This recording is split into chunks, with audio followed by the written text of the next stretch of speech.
online callers game.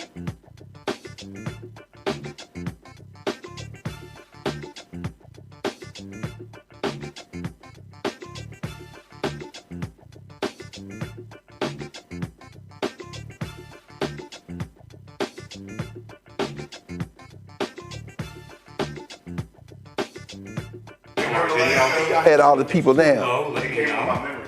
Jason Johnson came over. Jason Johnson to watch. Okay, it's fine though.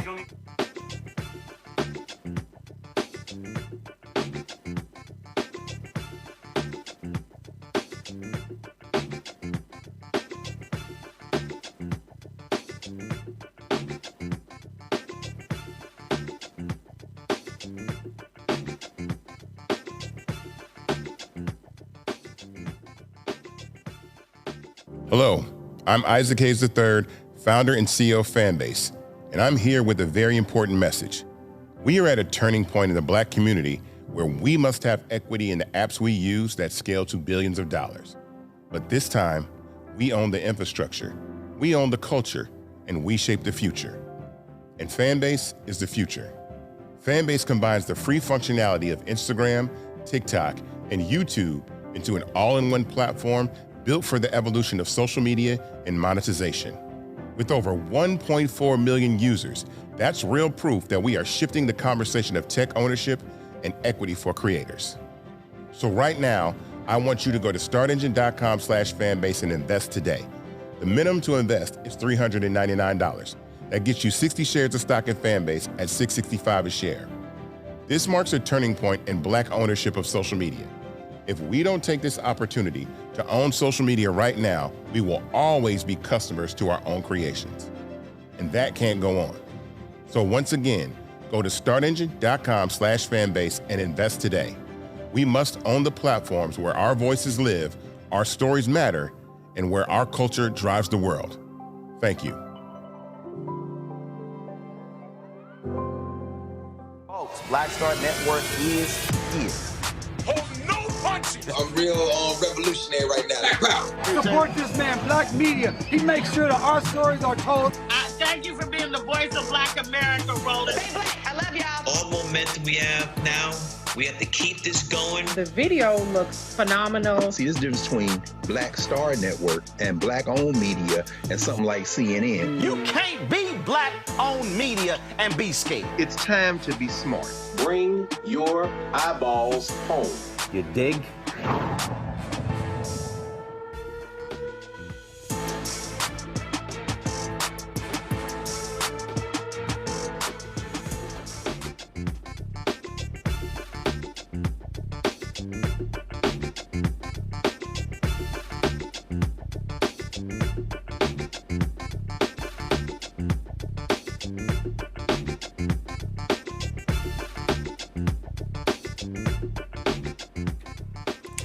Well, it's Friday, October 17th, 2025. I'm Brittany Noble, sitting in for Roland Martin tonight.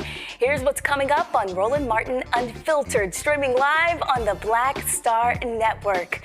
The Shutdown Showdown continues as the Senate fails for the 11th time to pass the bill to reopen the government, leaving thousands in financial limbo. A new study reveals 15,000 documented attempts to erase, distort, or suppress Black progress in America. The founder of the Onyx Impact will explain their findings. Plus, Mississippi's Department of Environmental Quality's Permit Board reversed its decision and unanimously approved a UK-based company to increase pollution from its wood pellet plant. We'll speak with a community organizer who promises to fight to keep Gloster's air clean.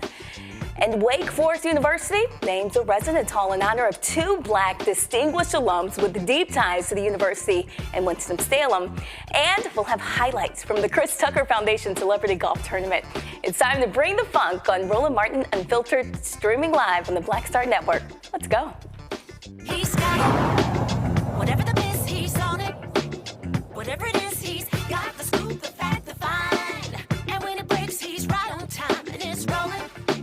Best believe he's knowing, putting it down from sports to news to politics. With entertainment just for kicks, he's rolling. It's on Go, roll, roll, y'all.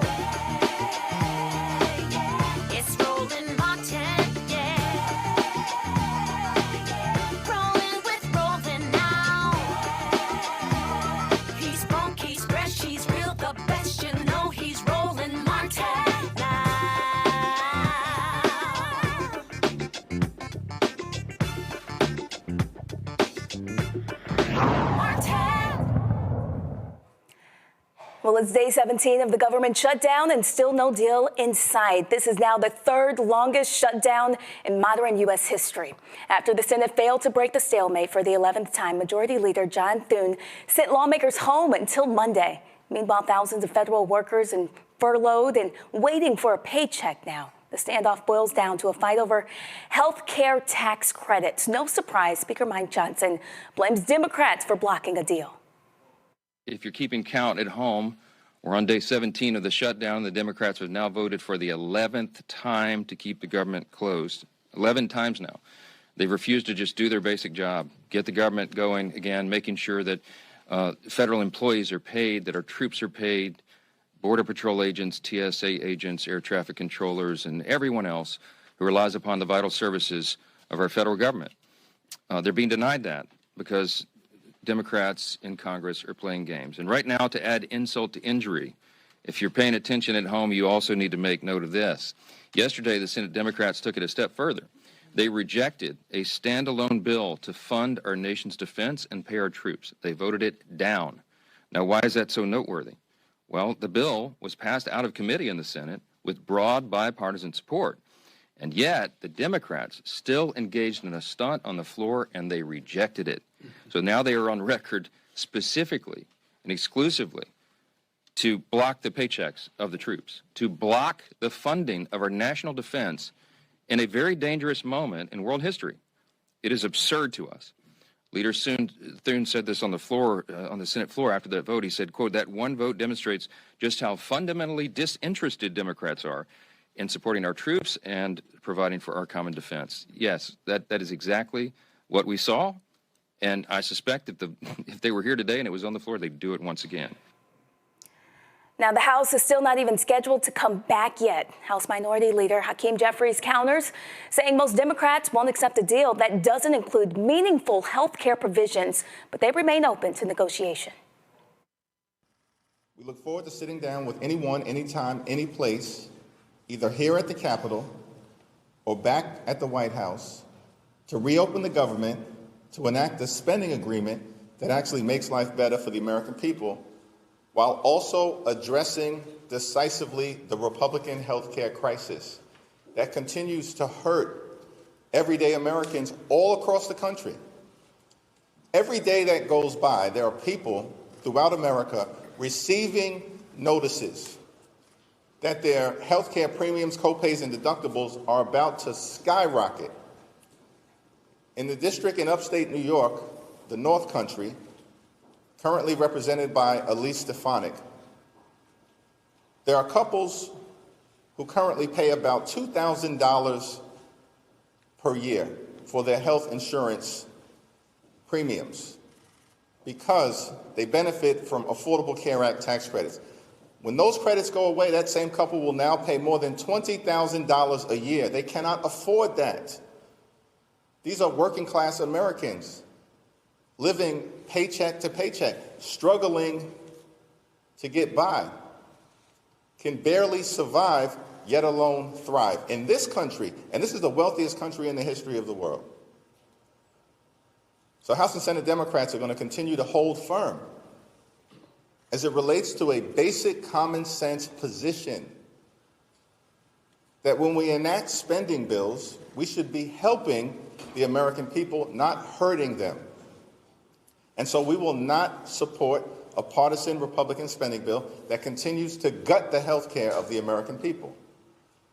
But we will continue to extend that offer to our Republican colleagues and to President Trump and members of his administration. Let's sit down in good faith to reopen the government, to stand by our hardworking federal employees, to enact a spending bill that actually improves the quality of life of the American people, and to address the health care crisis that Republicans have created, devastating people all across the country, including in rural America, in black and brown communities all throughout America, in urban America, in the heartland of America, and in small town America. Well, the impact is spreading far beyond D.C. Now protesters are gearing up for this weekend's second round of No Kings rallies across the country, blasting Donald Trump's shutdown and his recent immigration arrest. More than 2,500 anti-Trump protests are planned for tomorrow. That's about 450 more than were planned in June, all across the United States of America. I want to introduce our panel for tonight. We have Matt Manning, civil rights attorney from Corpus Christi, Texas. Look, Matt, I know that you had a lot to say to Roland about last week's football game. I'm so sorry. You'll have to wait a little time before you guys can have that conversation, but congrats on the win. All right. We also have Dr. Greg Carr from Howard University's Department of Afro-American Studies. He's here in studio. And Michael Imhotep, the host of the African History Network show, joining us from Detroit, Michigan. Matt, let's start with you. Can you break down really what's going on here legally? When Congress doesn't pass a budget, what does that actually mean for the rest of us? Well, that's a good question. I think, across the board, what that means is a lot of the programs that are normally funded are not funded. And as it relates to people like myself who either practice law or have a case, it's interesting we're talking about this today because just today I got an email from one of the federal district courts basically saying that it's extremely limited in what it can do now because it's not funded. And then I got further emails from assistant U.S. attorneys with whom I have cases telling me that they cannot take any actions on their cases because the government isn't funded. So what this means is, practically, at least in the legal context, you're not having all the things that normally happen in a court continue to go on. I know that the federal judiciary has some limited capacity for now, but it's really kind of a major issue, of course, because not only are certain people not getting paid, I know that there are some agencies that are exempted. I think the Treasury Department and some others are continuing to have certain appropriations where they're staying open. But what this means is that the government is not functioning in the way the government is supposed to function. And what this 11th vote failing means is that the partisanship in Congress is at the point that they can't even get anything done. And we talked about that the last week. It's really just we as citizens should be infuriated that people in D.C. whom we send there to do their jobs cannot do the basic job of keeping the government open. And I think what this means beyond all of that is things like food banks are not getting the monies that they need. Other support programs are not being funded in the way that is necessary for citizens to get their services. And Michael, how does this shutdown fit into the bigger history of how our government has treated Black workers and Black families? Well, as I reminded people last Friday, the last government shutdown happened under Donald Trump, and it was December 2018 to January 2019, and it lasted 35 days. And that government shutdown was devastating for African Americans that work for the federal government, with basically 19% of the 2.3 million, or maybe 2.2 million now, federal employees. So when you have people who are furloughed, and we know early in the this current shutdown, at least 750,000 government employees were furloughed, which means that they cannot work and they don't get paid. Then we have people from TSA and other entities that have to still show up to work and are not getting paid. So this will have a huge impact, a negative impact on African American households. That's on top of the DOGE cuts coming from Elon Musk, that Donald Trump unleashed on people, because those DOGE cuts, you all know, had a devastating impact on African Americans in Washington, D.C. and the Washington, D.C. area. We saw a number of houses be put on the market, things of this nature. And it's important for people to really understand that 85% of government employees live outside of the Washington, D.C. area. They live all across the country. So, yes, this is having a devastating impact on the African American community. But if the American Care Act subsidies end, as they're supposed to at the end of this year, and they don't, and Democrats, Republicans don't fix that, that's going to have a devastating impact. And we know it's estimated that 11.8 million people are going to lose, at least 11.8 million are going to lose health care. So we're looking at short-term pain to try to stave off this long-term healthcare cliff that also affects affordability. And Dr. Carr, let's bring you in. How does this government shutdown make us look to the world globally? Well, the United States has lost the world PR battle. All you got to do is read any of the foreign papers and see the workarounds that are being put in place. Brazil reaching out to Nigeria for new billion-dollar deals, China in everybody's embassy proposing deals. You see that. I think this story in particular hinges around a purebred liar named Mike Johnson, a MAGA Muppet, in fact, who was taking his orders from the President of the United States. It's not about paying or not paying the troops. This is about the expansion of presidential authority. Donald Trump, who doesn't remember much at these days, but when you hear him talk about constitutional law, he keeps repeating what's been put into his ear by a nasty piece of work at the Office of Management and Budget named Russell Vogt. Article 2, Article 2, Article 2. They have this expanded theory of the presidency, the executive branch. And under that, that's what they're proposing to pay these troops with. The memorandum that Trump put out day before yesterday, this memorandum is written by Russell Vogt. It's to Pete Hegseth at the Pentagon. And it's from the director of the Office of Management and Budget. Trump's not running the government. He's just repeating what they're telling him to do. So when the Democrats voted against it, it's because they're not voting against paying the troops. What they're voting against is you can't expand presidential authority. The Constitution gives the power of the purse exclusively to Congress. So this is what this is really about. And so when the MAGA Muppet gets up in line, by the way, Mr. Congressman, it'd be a very nice day. Isn't it a nice day to swear in Gravalva? Release the Epstein files. You don't want to swear her in. She's an elected congressman. All this is really about something else. And he's trying to make it look like it's the Democrats versus now the troops. And that's just a bold-faced lie. Do you think it's possible that lawmakers should or could face any type of penalties for what's happening? Absolutely, because we live in an idiocracy.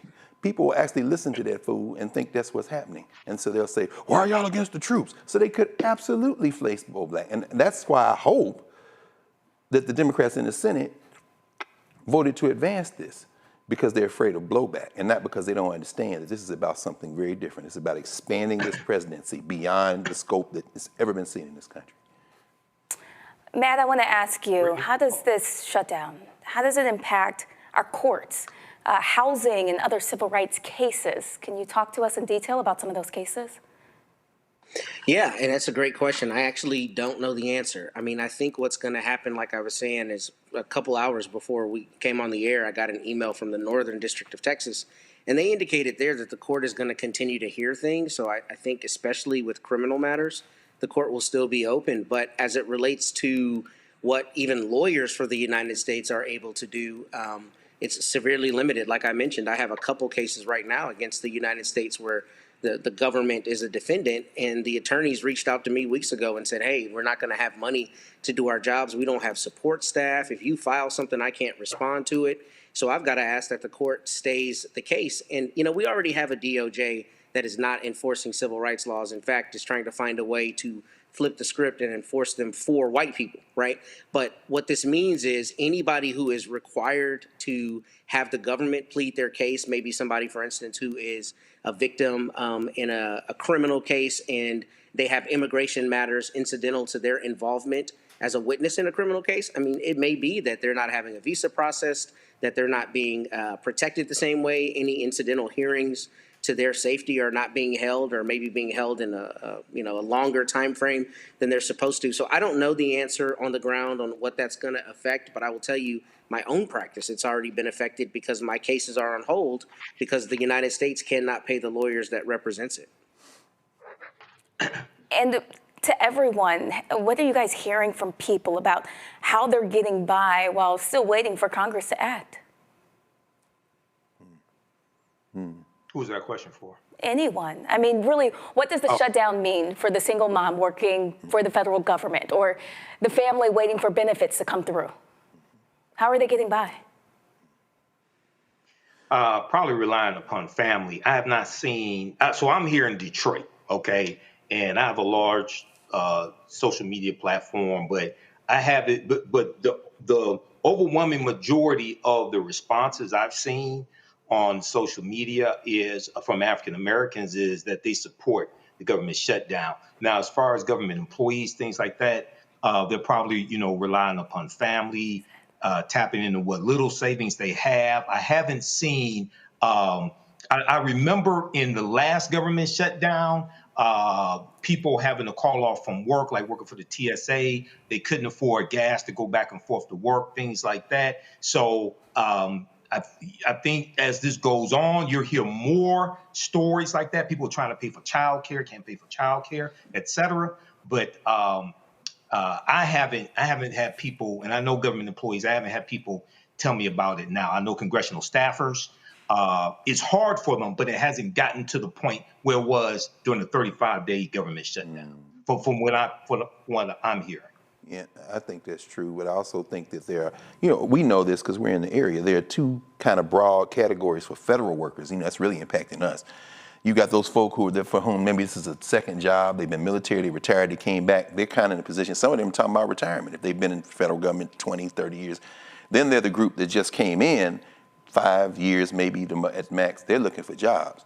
I think the biggest kind of retirement we saw this week is Admiral Halsey. He's over the Southern Command in the Caribbean Sea, and he's like, we don't know why, but I can imagine he's like, we're not just coming out here killing people in the Caribbean Sea claiming we claim terrorists. But this man did 37 years in the military, so him stepping out, it might even be a raise to people with Social Security with his benefits and with his federal paycheck. So there's that group. I think they're fine. I think we're probably all more concerned about those younger folk, those transient folk, the people who operate around the periphery of the federal government, whether it's selling egg and cheeses or whatever they're selling at the delis or the little shops or the people who clean up in the buildings. And, what are they doing? And I think that's probably the two categories. Well, we have so much more to talk about here on Roland Martin Unfiltered. We want to know, did you get your copy of Roland's book, White Fear? How the Browning of America is making white folks lose their minds. It's available at bookstores nationwide. Get the audio version, read by Roland, on Audible. Coming up after the break, the man once trusted with America's top secrets is now accused of mishandling them. We'll discuss Donald Trump's former national security advisor with our panel on the other side of the break. Stay with us. Said the quiet part out loud. Black votes are a threat, so they erased them. After the Supreme Court gutted the Voting Rights Act in 2013, Republican legislatures moved fast. New voter ID laws, polling place shutdowns, purges of black voters from the rolls. Trump's Justice Department didn't stop it, they joined in. In 2018, his DOJ backed Ohio's voter purge system, a scheme that disproportionately erased black voters. Their goal, erase black votes and political power. Yeah, that happened. These are the kinds of stories that we cover every day on Roland Martin Unfiltered. Subscribe on YouTube and download the Black Star Network app. Support fact-based independent journalism that centers African Americans and the issues that matter to our community.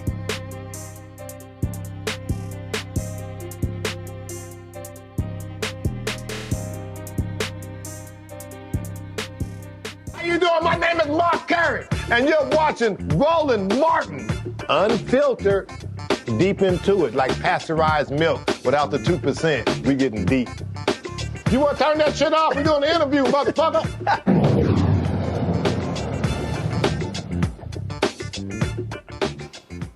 Welcome back. The twice impeached, criminally convicted felon-in-chief, Donald Trump's former national security advisor, John Bolton, pleaded not guilty today to 18 counts of mishandling classified information in a Maryland federal court.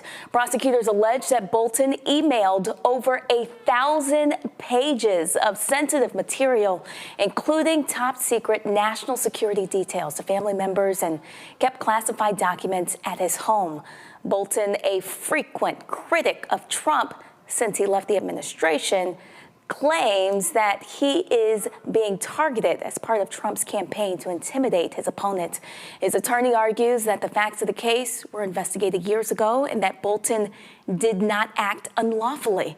If convicted, Bolton could face up to 10 years in prison for each charge, and this marks the latest indictment involving prominent adversaries of Trump. Let's bring our panel back into the conversation. I want to start with Matt. Can you help us understand what exactly are the legal consequences of these kind of charges? Yeah, well, I think you said it perfectly. I mean, obviously, he's looking at potential prison time, and I'll tell you that this is a really a frightening charge, right, for a couple reasons. First, I haven't read every word of the indictment. I've read part of it. But my understanding is Mr. Bolton met with the FBI 8 times. I have never had a case where my client has met with law enforcement. I mean, I generally don't have them meet with law enforcement unless it makes sense to, right? But meeting with them 8 times is really a major issue to me, because it stands to reason then that the Federal Bureau of Investigation did not find any reason to charge John Bolton until now. I think basically what I'm getting at is it really calls into question the timing of this indictment. And I really am interested in seeing who individual 1 and individual 2, whom he allegedly sent this information, are, because I don't work in this space. I don't know the custom, but it wouldn't be surprising if this were somebody that either was a very high-level consultant, somebody with very high-level security clearances, because you would imagine somebody with this kind of security is not going to be sending this kind of information to your average person, presumably, right? So I'm wondering if part of the defense is that he's got a shield in whom he sent it to, or it wasn't actually sent to them because it was a contemporaneous distillation of what he was doing rather than the actual documents. I think once we see with greater specificity how exactly the government is saying he did this, that would be important. But the last thing is, there's a difference between a transmission of information and retention of information. So my understanding is the retention in this situation is kind of what Mr. Trump was alleged to have done before with documents at Mar-a-Lago, keeping documents he wasn't supposed to keep, as opposed to disseminating documents. And I think the evidence is going to be very important to see what exactly Mr. Bolton was alleged to have done with respect to both buckets of claims. And Matt, if this were an everyday government worker accused of mishandling classified information, do you think the outcome would look different? That's an interesting question. So I think if it's a regular worker who hasn't met with the FBI 8 times, yeah, maybe they do charge this person. But does the general public ever find out about that indictment? No. Does the president and his MAGA Muppets, as the esteemed Dr. Carr said, go across the country and talk about how he's out to get his enemies without saying it brazenly? No, because this kind of thing probably has happened, and there have probably been a myriad of accusations against different people over the years for this exact crime. But what is odd about this to me is somebody who is in the position of national security advisor or anything up at that top echelon of government, they know how this works. So to me, it seems kind of per se hard to imagine that someone with this long government history would do something foolhardy. I mean, I suppose anything can happen, but it seems to me there's a lot more to this story, and we haven't heard it yet because all we hear is the accusations. Michael, what type of message does it send to the public about who gets punished and who doesn't?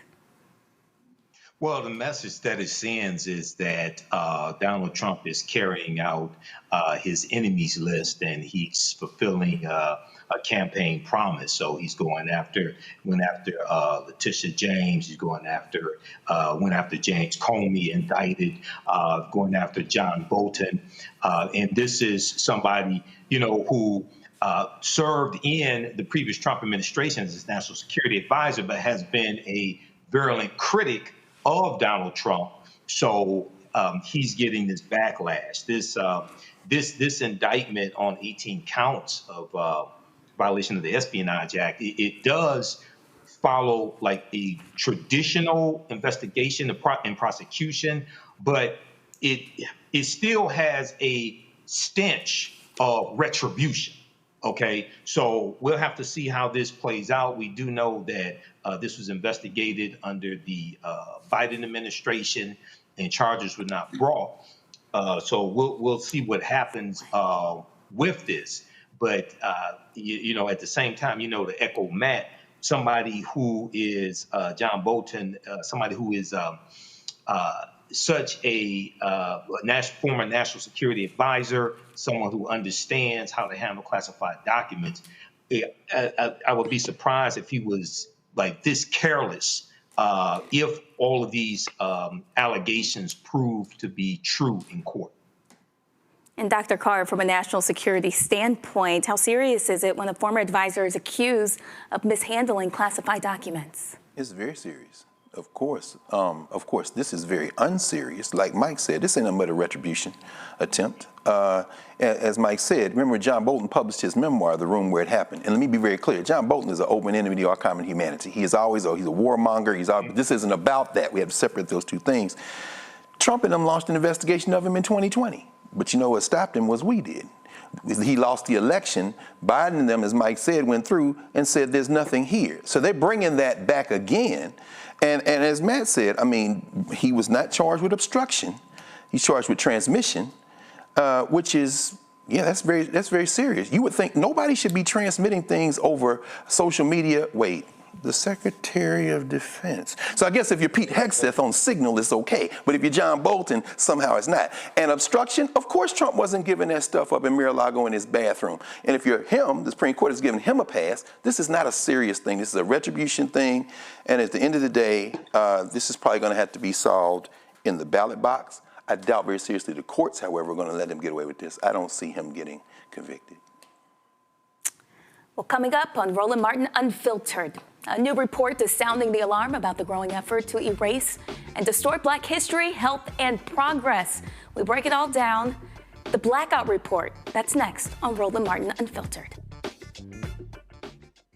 If in this country right now, you have people get up in the morning and the only thing they can think about is how many people they can hurt, and they got the power, that's a time for mourning. For better or worse, what makes America special, it's that legal system that's supposed to protect minorities from the tyranny of the majority. We are at a point of a moral emergency. We must raise a voice of outrage. We must raise a voice of compassion. And we must raise a voice of unity. We are not in a crisis of party versus party. We are in a crisis of civilization, a human rights crisis, and a crisis of democracy itself. And guess what? You've been chosen to make sure that those that would destroy, those that would hate, don't have the final say, and they don't ultimately win. Hey, yo, what's up? This is Mr. Dalvin right here. What's up? This is KC. Sitting here representing the JODECI, that's Jodeci. Right here on Roland Martin Unfiltered.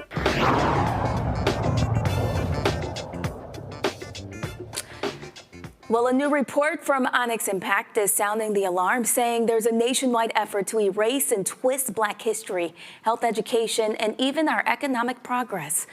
In just the first 8 months of 2025, investigators found over 15,000, almost 16,000 incidents from data disappearing and budgets getting slashed to pressure on people and institutions to just stay quiet. All while $3.4 billion in grants and research for Black communities, entrepreneurs, and even HBCUs have been slashed. Onyx Impact founder Iosa Osa joins us now to explain their findings. Now, 155,000 incidents within just 8 months. What kinds of actions are we talking about? Absolutely. Asosa Osa, as the founder of Onyx Impact, what we are, I think you laid that out so wonderfully. What's seen happen in this country this year is outrageous, right? And the Blackout Report by Onyx Impact is by far the most comprehensive analysis that has been done this year on what this attack has meant for Black communities. Our $3.4 billion is such a large number, but what that actually means, right? We're talking about $70 million in grants that are supposed to prevent Katrina-like flooding in Black communities, right? We're talking about $31 million in cuts that are supposed to address asthma rates and air pollution in communities where Black kids have higher rates of lung conditions because of the neighborhoods that they grow up in. We're talking about nearly $10 million cut in sickle cell grants for this country. My little brother suffers from sickle cell disease, right? And to the idea of saying, of using this smokescreen of the term DEI as a rationale to eliminate needed funding in rare diseases that disproportionately impact Black communities, right, is is unacceptable and needs to be called out. And that's why we released this report. So I'm reading here, it says that there's 3 disinformation tactics to erase, distort, and suppress. Can you go into detail about that? Yes, absolutely. We go through, so much of this strategy is again cloaked in disinformation. Their real strategy, again, this attack, using attacks on DEI as a smokescreen to erase Black power and control and gain illegitimate power and control, right, across the country. And so we wanted to give folks a framework for how to think about this. We see efforts to erase our history and our data, right? Everything from deleting things on websites to Black book bans to restricting what students can learn, restricting knowledge in America to distortion, hiding and deleting whole data sets of information of Black folks, right? And suppressing, make this mass chilling effect that we have seen revert around not just media, but education, with the level of capitulation that we have seen in just a few months from the institutions that are supposed to uphold and be the driving forces of American democracy have all, we've seen so many of them cripple and fall when it comes to protecting Black communities. And so by using this framework, we wanted to make it extremely clear that what these tactics are, how we should be talking about these tactics. Instead of debating a term, we need to call out the underlying strategy, because when they erase the data, they hide the proof, and then they can prevent the remedy. I want you to explain exactly the Onyx Impact and what it is that you guys do. Yes, Onyx Impact. We are a research and digital innovation hub that is focused on amplifying Black voices, fighting information threats that harm Black communities, and empowering Black communities into the future. So we do both research and programming, and really are about uplifting truth and Black voices moving forward. In your research and stories we've covered, we've seen books banned, DEI offices cut, and history lessons just watered down. So from your research, do you expect this to get worse? We expect it to get worse because it is their stated strategy, right? This is, and we are one research team. Right. They are an entire federal government that is doing this every single day, and that the effects on the state and local level every single day are so profound. And so while so many folks are paying attention to a culture war nonsense, right? This is not a culture war, it is a power grab. And they are wreaking havoc on Black communities to an extent that we have not seen since Reconstruction. What do you think people can do to start fighting back? Well, first, we've got to make sure that we understand what is going on. We cannot respond to a bad faith argument with good faith answers and facts. We have to understand that they are using this term DEI as a smokescreen to erase Black power, to seize illegitimate control, and call out those tactics as when they come up, call out those tactics in the community. And when they need proof and evidence, that's where this report comes in. We have 15,723 distinct examples of harm to Black communities perpetrated by this disinformation campaign.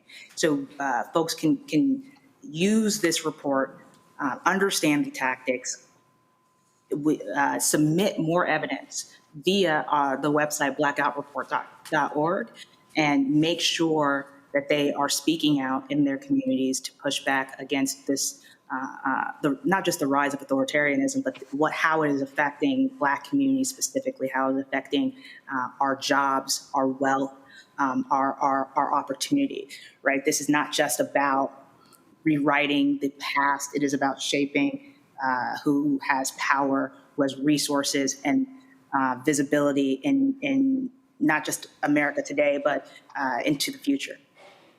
Let's bring in our panel. Let's bring in Matt Manning and Dr. Greg Carr and also Michael. Matt, let's just start with you. When you hear that more than 15,000 incidents of data erasure and censorship have been found in just 8 months, what's your response legally to that?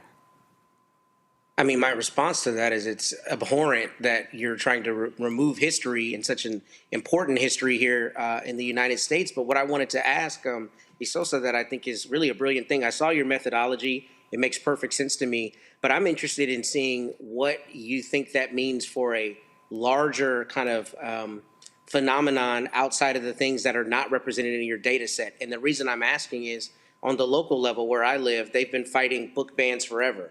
That might not be represented in every little city, every little county, but I'm seeing it, when I look in the newspaper that there's Mothers Against Liberty fighting book bans and trying to stack the deck with the board and that kind of thing. So I'm interested in your thoughts on how you can extrapolate from the data you got, what you think those phenomena are looking like on an even lower level, the local city, county levels.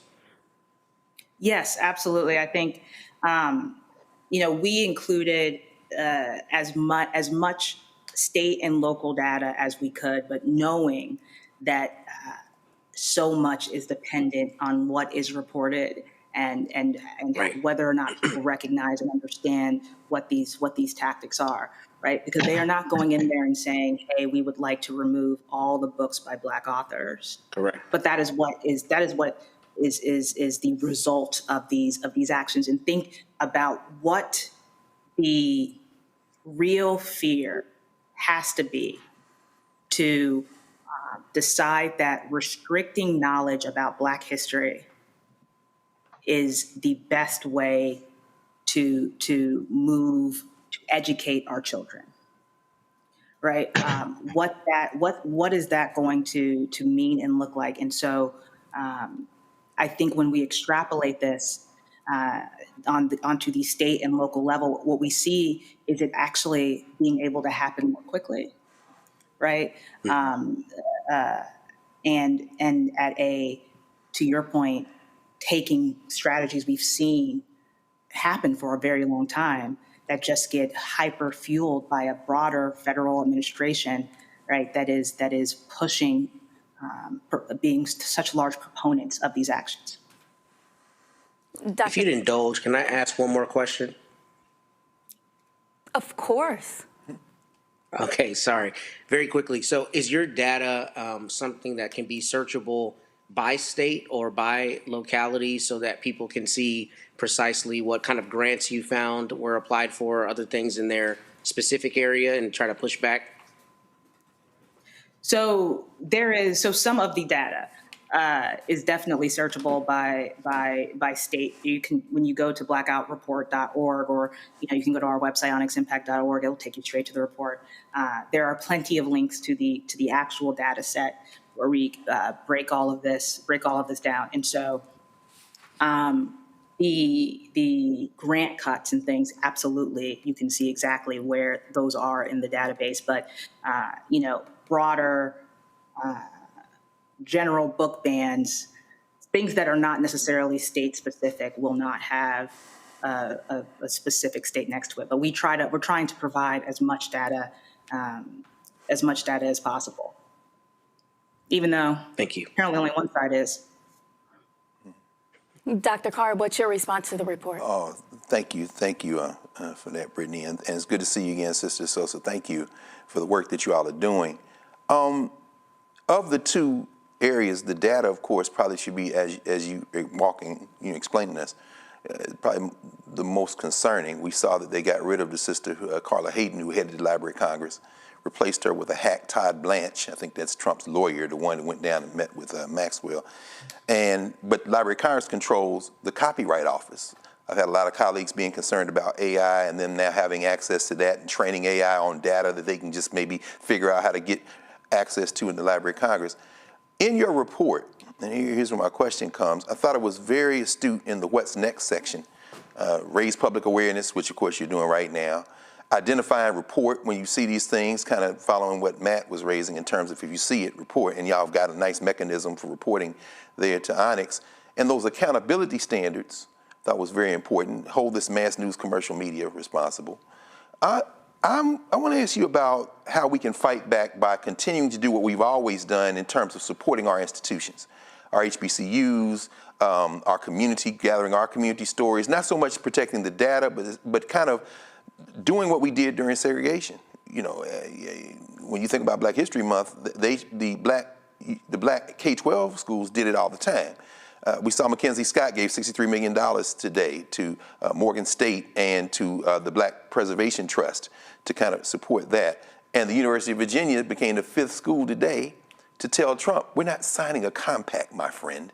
How important is it for us to support those institutions that are doing this work despite this kind of attempt to colonize information, colonize memory, colonize data? I think that's such a powerful point and question, because that is the only way that we have seen any of this work, right? That is the only way that we have seen effective pushback in not just our own country's history of the liberal governments being brought to power, but in other countries as well. We have to, they are going to mercilessly attack our institutions, right? That is not only how they destroy our history, but they destroy our access to power. They will destroy our ability to, what they believe is our ability to organize, right? But we have seen over and over and over again that Black folks can come together, can support our institutions, you know, by ourselves, right? We've been able to over and over and over again show the power, the strength, the resilience necessary to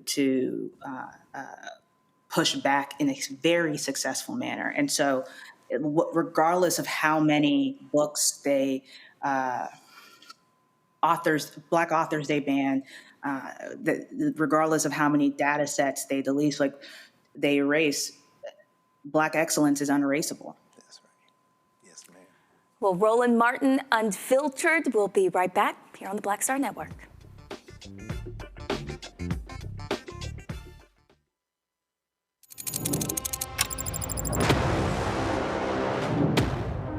Afrotech, it's a lot of beauty, a lot of brilliance, a lot of intellect, a lot of innovation. Companies that are most diverse are more profitable.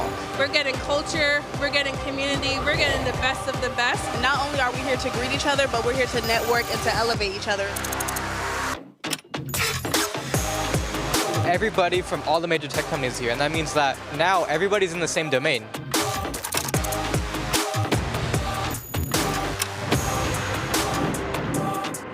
This is the premier event every year. This is really where we could take off. You can go fast by yourself, but we go farther together. This is where you're supposed to be.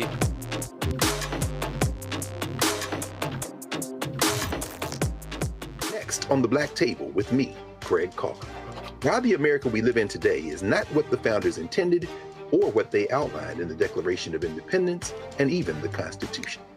Professor and author Kermit Roosevelt will join us to talk about his book, The Nation That Never Was. How history was misinterpreted, the intent and realities of America's beginnings, and missed a much better story in the process. So if you have to pick some group to marginalize, I think it should be the people who are against equality. That's next on the Black Table, right here on the Black Star Network. Hi, I'm Lavelle Crawford. I ain't wearing a bow tie today because I wanted to breathe.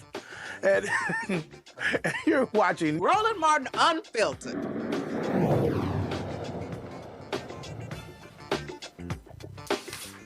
Welcome back. I want to thank Ms. Osa for joining us and for explaining the research about blackout, the real-world cost of erasing, distorting, and suppressing Black progress. I want to continue talking with the panel about what this report shows. Michael, if you don't mind, what kind of long-term harm does this create when accurate data about Black communities disappears? All right, and I'm gonna have to get Isosa on the African History Network show as well to dig deep into this. But this is devastating. Now, the work that I do, I have been warning African Americans specifically about Project 2025 going back to 2023, and these attacks that she enumerated here are laid out in Project 2025. So when we talk about the attacks on diversity, equity, and inclusion, a lot of times African Americans will retort with a article from Black Enterprise magazine saying that African Americans only got 4% of the DEI jobs. But you don't understand how this impacts programs. Here on Roland Martin Unfiltered, we talked about there's a $37 billion minority program for business owners, and how African Americans were getting even a small part of that, but that's been wiped out. When we look at this, we saw the Environmental Protection Agency cut out $1.7 billion in grants. Many of those grants were benefiting the African American community, dealing with climate change, things of this nature. They keep using DEI as the reason to eliminate these grants. They say that they're discriminating against white people, but no court has ruled that DEI is illegal. So, but this, one of the excuses that they say is that it doesn't fall in line with the Trump administration, right? We saw that on day one in office, after Donald Trump got a Negro preacher from Detroit, right, to mangle Dr. King's "I Have a Dream" speech. Donald Trump revoked Executive Order 13985, I think it was. And this was from Biden-Harris, which laid the foundation for equity in the federal government in the Biden-Harris administration, right? So we see a total reversal of these programs. And another thing that they use is the Supreme Court ruling from 2023 that dealt with affirmative action in college admissions, okay? So on Donald Trump's second day in office, he revokes Executive Order 11246, which was affirmative action signed into law by President Lyndon Baines Johnson in 1965. As racist as Ronald Reagan was, he didn't revoke that executive order, but Donald Trump did it his second day in office. So as Nicole Hannah-Jones, who spearheaded the 1619 Project, she wrote a in-depth piece for the New York Times back in June 2025 called "How Trump Upended 60 Years of Civil Rights in 2 Months." They basically wiped out 60 years of civil rights progress as well as social justice progress, right, in the past few months. But all this is laid out in Project 2025. So one of the things that we have to do is have a deep dive into how is it that they put this 922-page document in print, sold it, disseminated it, but so many African Americans were dumbfounded and caught flat-footed. We have what a lot of people don't understand is that the Heritage Foundation has been putting out their policy playbook called Mandate for Leadership, the Conservative Promise, for over 40 years, going back to 1981 during the first Reagan administration. And they put it out each election cycle. Project 2025 was the latest version of Mandate for Leadership, the Conservative Promise. You have to understand how long these people have been planning something like this. And going back to the previous segment, when Dr. Greg Carr was talking about expanding presidential powers, that's the Unitarian executive theory that Russell Vought expounds on and pushes. And Russell Vought is the architect of Project 2025. He served as the ombudsman in the first Trump administration. All this stuff was planned. So when we have Black social media disinformation agents lying to our people, when we have all these Black people walking around with a smartphone but dumber than ever, we have to do a deep analysis on how the hell did they play in our face, lie to us, say Trump didn't know anything about it, and 48% of Project 2025 has been put in place in the past 9 months based upon the Project 2025 tracker. Dr. Carr? I mean, everything Mike said tracks. I mean, it's an interesting line in the Onyx report. And of course, as we know here, this is the second major report that Isosa and her team have put together. One was on disinformation, which we should have been paying a whole lot more attention to, given the fact that we ended up with this guy back in the White House. But they write in the report, this is not a culture war. It's a disinformation-fueled power grab. If allowed to continue unchecked, it threatens every American's access to the truth today and to equitable possibilities in the future. What they really are trying to do is displace the concept of truth and facts. And once you do that, all bets are off. I mean, this is the constant lies. I stopped 7 wars or 8 wars. You're doing better. The tariffs are big money. This is our money we're talking about. So what it is a power grab to capture the state. They don't want to destroy the state. They want to run it. Take our tax monies away from us, give it to who they want, their billionaire friends mostly.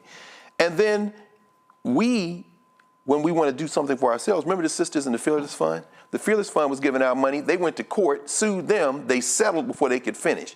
This is where I would say we have to move in this way. As we were talking with her, we got to support our institutions. These companies aren't advertising with the Black Star Network. We support the Black Star Network.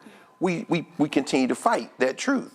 Larry Ellison and them trying to buy Warner, trying to buy CNN, and trying to buy HBO, making an overture with Alphabet and Google through buying social media. Guess what? TikTok. That's all right. We have institutions. We can fund our institutions. We got to fight them over this battle for truth, because if they get rid of the concept of truth, and that's what they're doing right now, remember, all bets are off for everybody in this country. Matt, do you have any advice for people and organizations who would like to take legal action?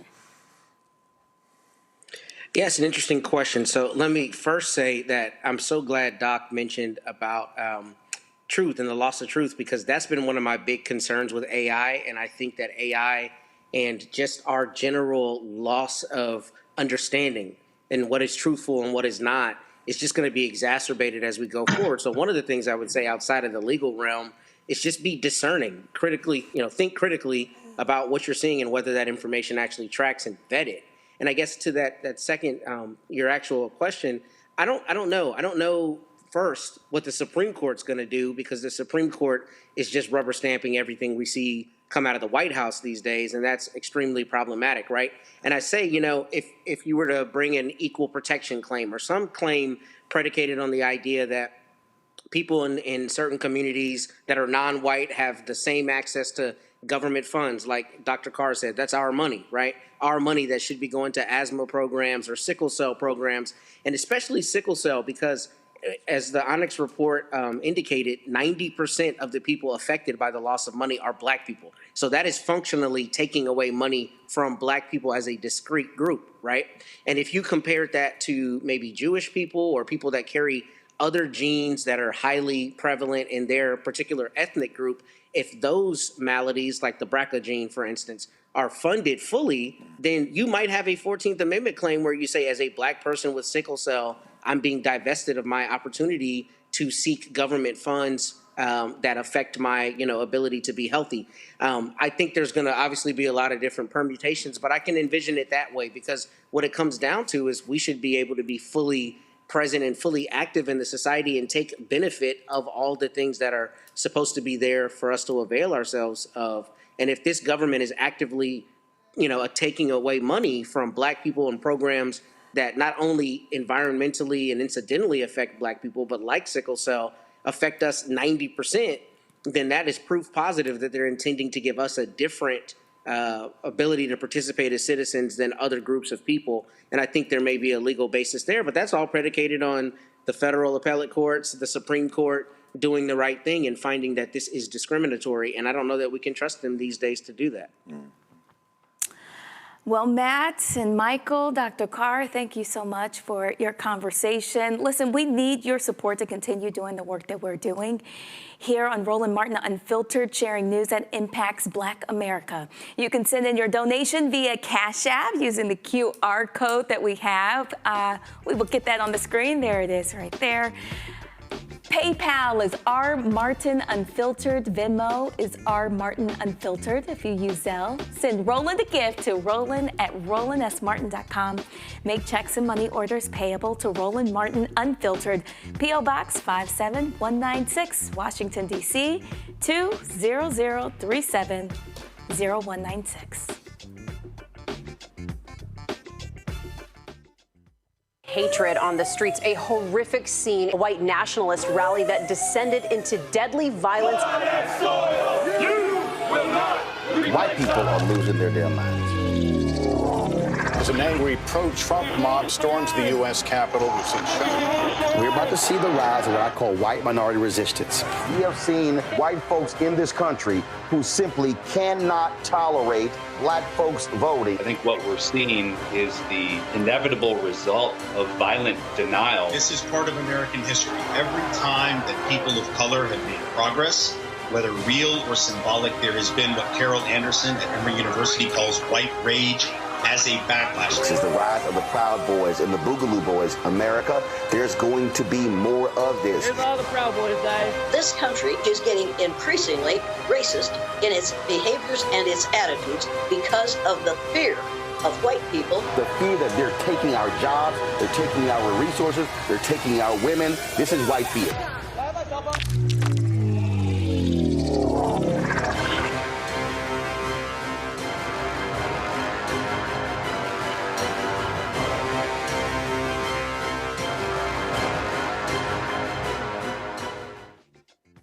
What's up, everybody? It's Godfrey, the funniest dude on the planet. And you're watching Roland Martin Unfiltered.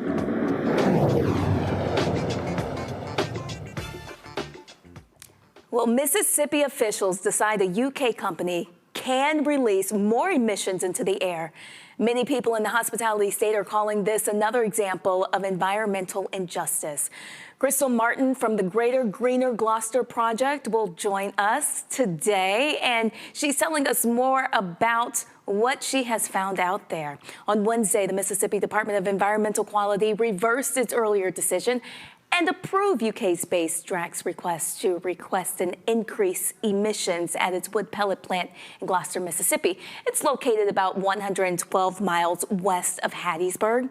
Well, people there in Gloster have long voiced concerns that allowing the wood plant to increase emissions would lead to higher levels of toxic emissions and greater health risks. The company has a documented history of environmental violations, and just 6 months ago, the MDEQ permit board took the rare step of denying the company's request to expand pollution levels. After Wednesday's decision, a group of Gloster residents have filed a federal lawsuit against Drax Biomass and its subsidiaries. The lawsuit alleges that the company's Amite Bioenergy wood pellet facility has for nearly a decade unlawfully released massive amounts of toxic pollutants into its community, violating the Federal Clean Air Act and Mississippi law. Crystal Martin from the Greater Greener Gloster Project joins us right now here on Roland Martin Unfiltered. Crystal, we want to welcome you back to the show. For those who do not know, can you start by explaining what exactly Drax does and what this plant in Gloster produces? Yeah, so Drax they manufacture what's called wood pellets. These wood pellets are being manufactured in the U.S. South. They're only manufactured in the U.S. South. The wood pellets are manufactured here, and then they are shipped back to the U.K., where they use them as what they call a renewable source of energy, right? They use them for electricity. It's the manufacturing process that's harmful to health. It's harmful to our environment.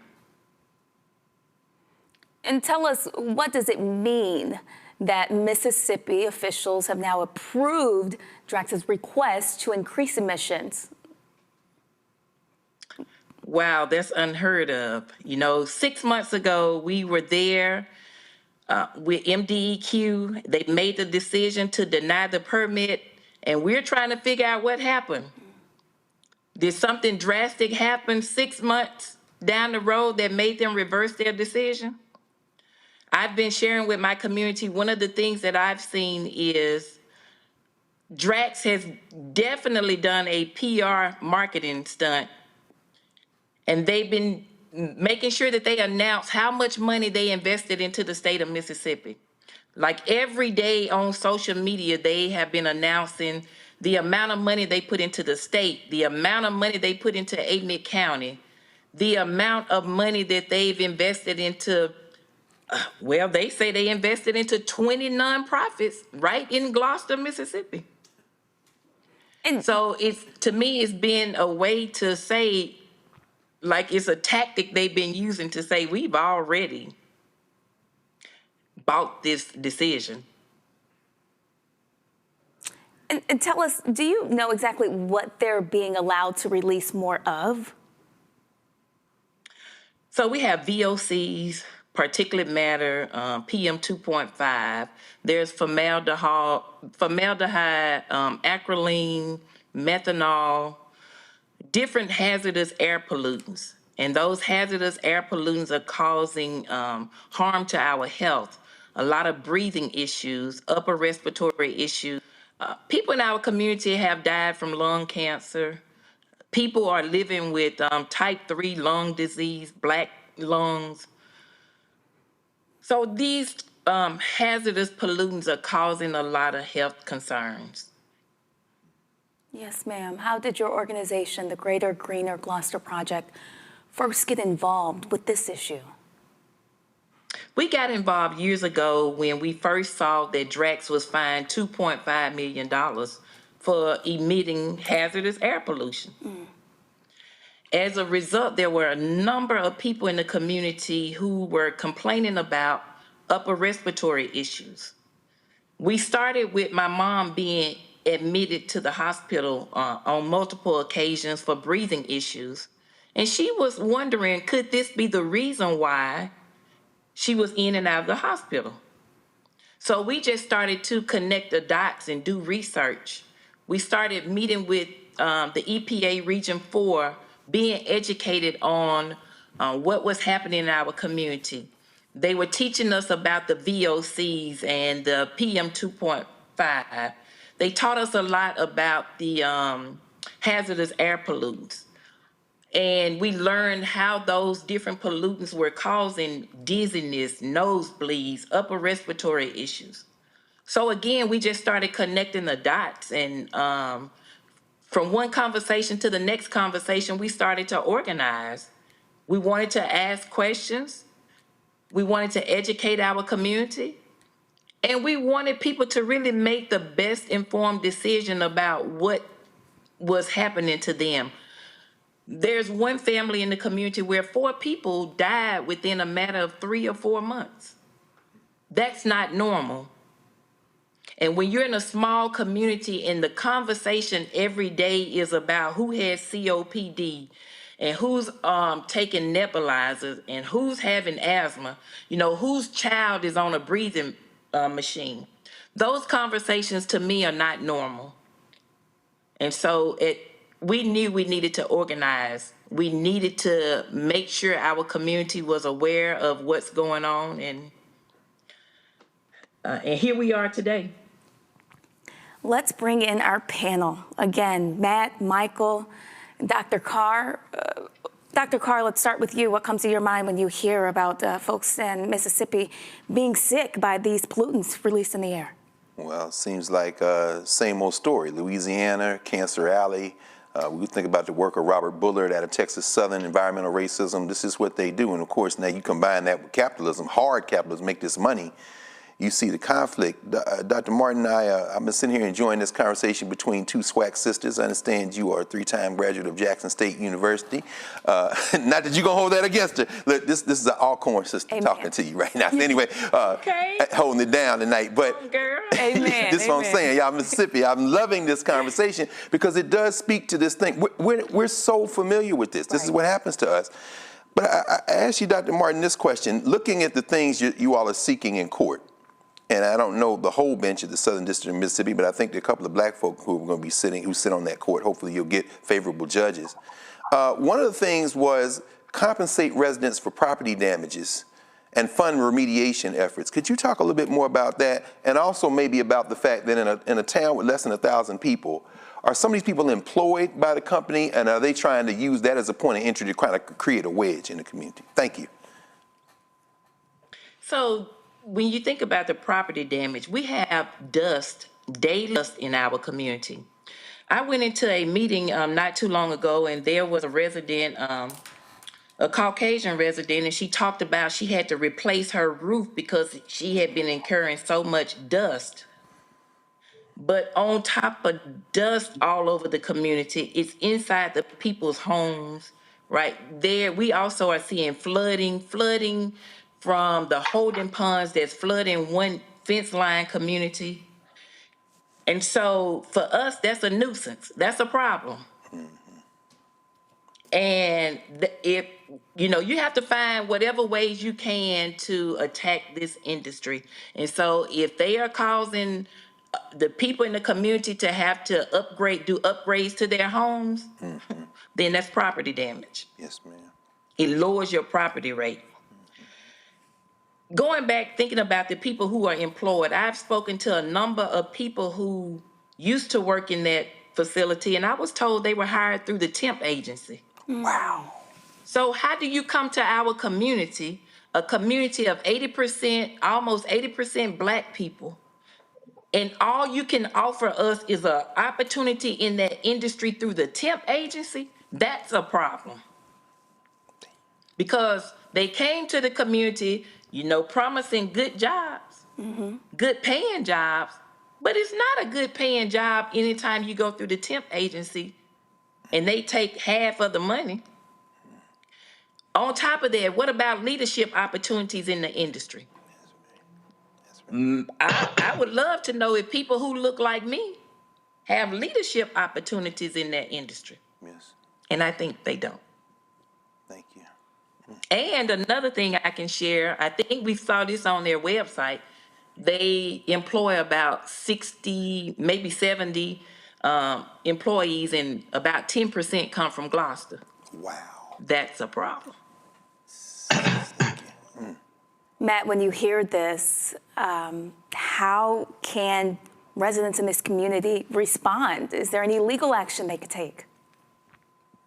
Well, I was actually going to ask Dr. Martin that, because I know you said that there was a lawsuit. So is it a Title VI claim, or what are the basis of the claim? Having not read it, I'm not sure exactly how y'all brought it, but I know locally we've brought a Title VI claim, with HUD for some of the similar issues. And then the second question I wanted to ask you is a pretty basic one. I saw their press release, and it indicated that MDEQ reversed course, and it lauded the local Gloster leaders and all of that. So put simply, did they buy out local people and give them money and say, get on board, and that's why MDEQ reversed course? Because I suspect that's what it was, but I'd love to learn more about that if you would. I'm pretty sure that's what happened. It seems like our local government sold us out. Because when we showed up to that hearing, there was so much division in that hearing. You can see on one side of the room, there were the residents from Gloster. On the other side of the room, I would assume those were the contractors. So one side of the room was majority Black. It was all Black, The other side of the room, there were all white men. There was the mayor sitting on the front row.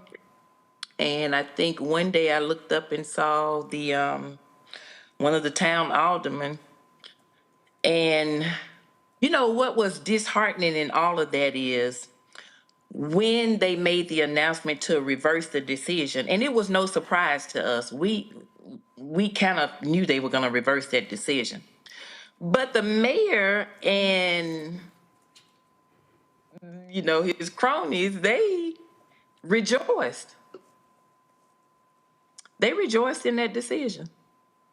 The people who elected the mayor, maybe his first time in office, were there, in the overflow. They were in the room, they were in the overflow. People felt some kind of way. That was hurtful. It's okay to be, have a difference in opinion in the matter, but to rejoice and celebrate, and people are losing their lives. Young children are crying, having, waking up at night, can't breathe. And this is not a matter to celebrate. I spent nearly 30 years working in higher education. My grandchildren live in Hoover, Alabama. But my heart is compassionate for the people in Gloster. And so I left my career to help my community. I heard the Lord say you have to go back to the land where your ancestors are buried. And you have to help the people. And so I'm there to help the people. I'm not fighting the local government. I'm fighting this issue against this big industry that's from the UK, that's in my community. My mother is ill, right? My neighbors are ill. My family members are ill. People are sick and suffering. And too many people have the same issue. So we are here to fight the industry. We are not trying to fight the local government. Today, somebody shared a clip, and the mayor said that the people are overweight. They smoke tobacco, and that's why they're sick. But really, Michael, this connects to a larger environmental justice fight really all across the South. This is not just happening in this one part of Mississippi, correct? Right. Yeah. This happens in communities with high African American populations all across the country. Dr. Greg Carr a few minutes ago mentioned Cancer Alley down in Louisiana, because we've talked about that here on this show before. But the question that I had for Dr. Martin is the Dogwood Alliance reported, the organization, the Dogwood Alliance, reported that Drax has already paid about $3 million in state fines for emissions violations. So do you know anything about that? And if so, over what period of time were these violations that these fines that they paid? And if that's the case, then what justification is the state using to allow them to increase emissions when they've already been fines? They've shown a pattern of violating state standards when it comes to emissions. Okay, and then just a quick follow-up to that. Has anybody asked the mayor? You said the mayor, who's African American, was elated and jumping for joy when this was granted to them. Has anybody asked him, what are you so happy about?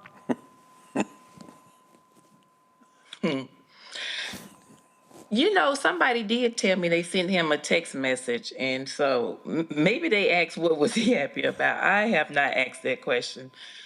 But I wanna go back to you talking about Cancer Alley.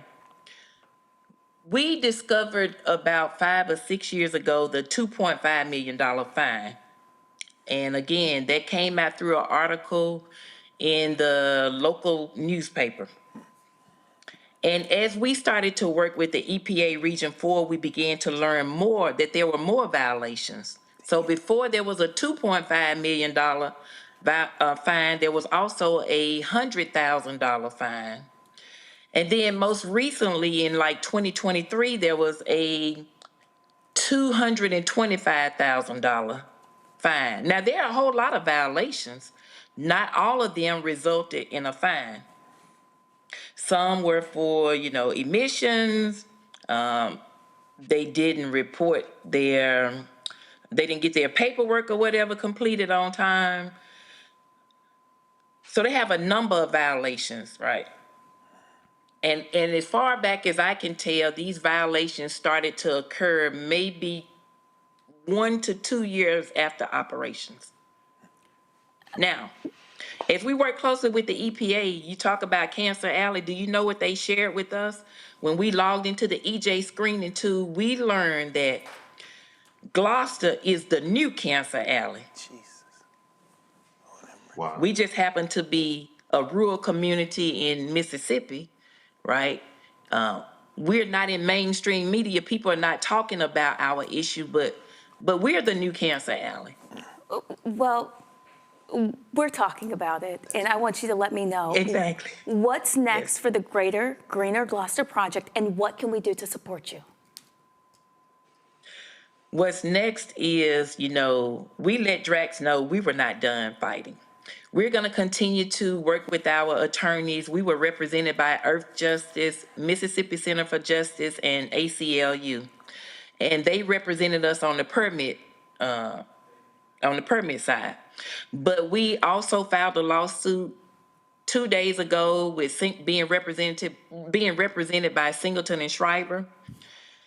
And we're also working with attorney Ben Crump and the environmental law group Greg Cade out of Birmingham, Alabama. So there are more lawsuits being filed. And how you can help us, if you can show up to Gloster. We need people to show up in Gloster and help tell the story, to interview the residents, talk to the residents, let them tell their story. Yes, ma'am. Dr. Martin, thank you so much for sharing some of their story. And you're watching Roland Martin Unfiltered on the Black Star Network. We'll see you after the break.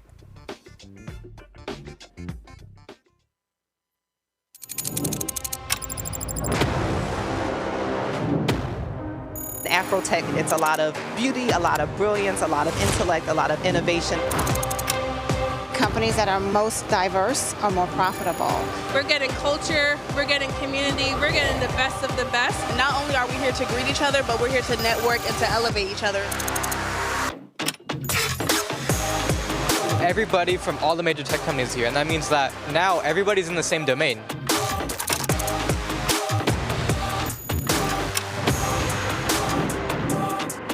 This is the premier event every year. This is really where we could take off. You can go fast by yourself, but we go farther together. This is where you're supposed to be.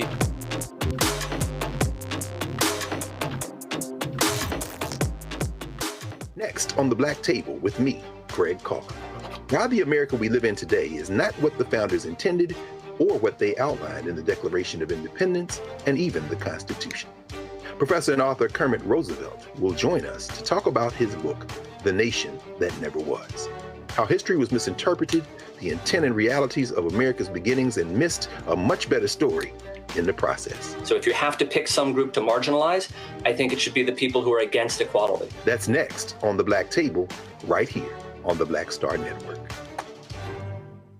Hey, I'm Tasha Cobbs, and you are watching Roland Martin Unfiltered. But I need a little filter. I need something.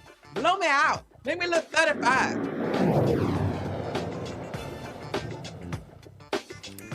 Welcome back. Philanthropists are using their legacies to inspire change for Black colleges all across the nation. Mackenzie Scott has gifted $63 million to Baltimore's Morgan State University. This marks the second major donation Scott has made to Morgan State in less than 5 years, bringing her total contributions to the university to $103 million. Morgan State says the $63 million gift will strengthen the university's endowment, expand support for student success, and advance initiatives that reinforce Morgan's role as an anchor institution in Baltimore. Well, author Blank, renowned entrepreneur and co-founder of the Home Depot, well, he's announced a $50 million donation through the Arthur M. Blank Family Foundation to Atlanta's historically Black colleges and universities. The money will provide GAP scholarships to nearly 10,000 students who are in good academic standing and nearing graduation, but have exhausted all other sources of financial support. Well, the initiative aims to boost graduation rates. Also, a West Virginia pastor associated with the MAGA movement is facing serious charges of sexual crimes against minors. Kevin Jones, 33-year-old pastor at Summit Church in Elkins, appeared in court on charges of soliciting minor and distributing materials depicting minors in sexually explicit activities. Well, investigators discovered that more than 1 million digital files on Jones's devices, including altered images of alleged victims, following his arrest on October 2nd. Well, a judge denied his attorney's motions to dismiss the case and to reduce his cash-only bond of $50,000. Jones remains in jail as prosecutors continue to review evidence for an indictment. We still have our panel here with us. Matt is still listening. Can you weigh in on what you just heard about the West Virginia pastor associated with the sexual crimes against minors? Well, that's an abhorrent, absolutely abhorrent accusation.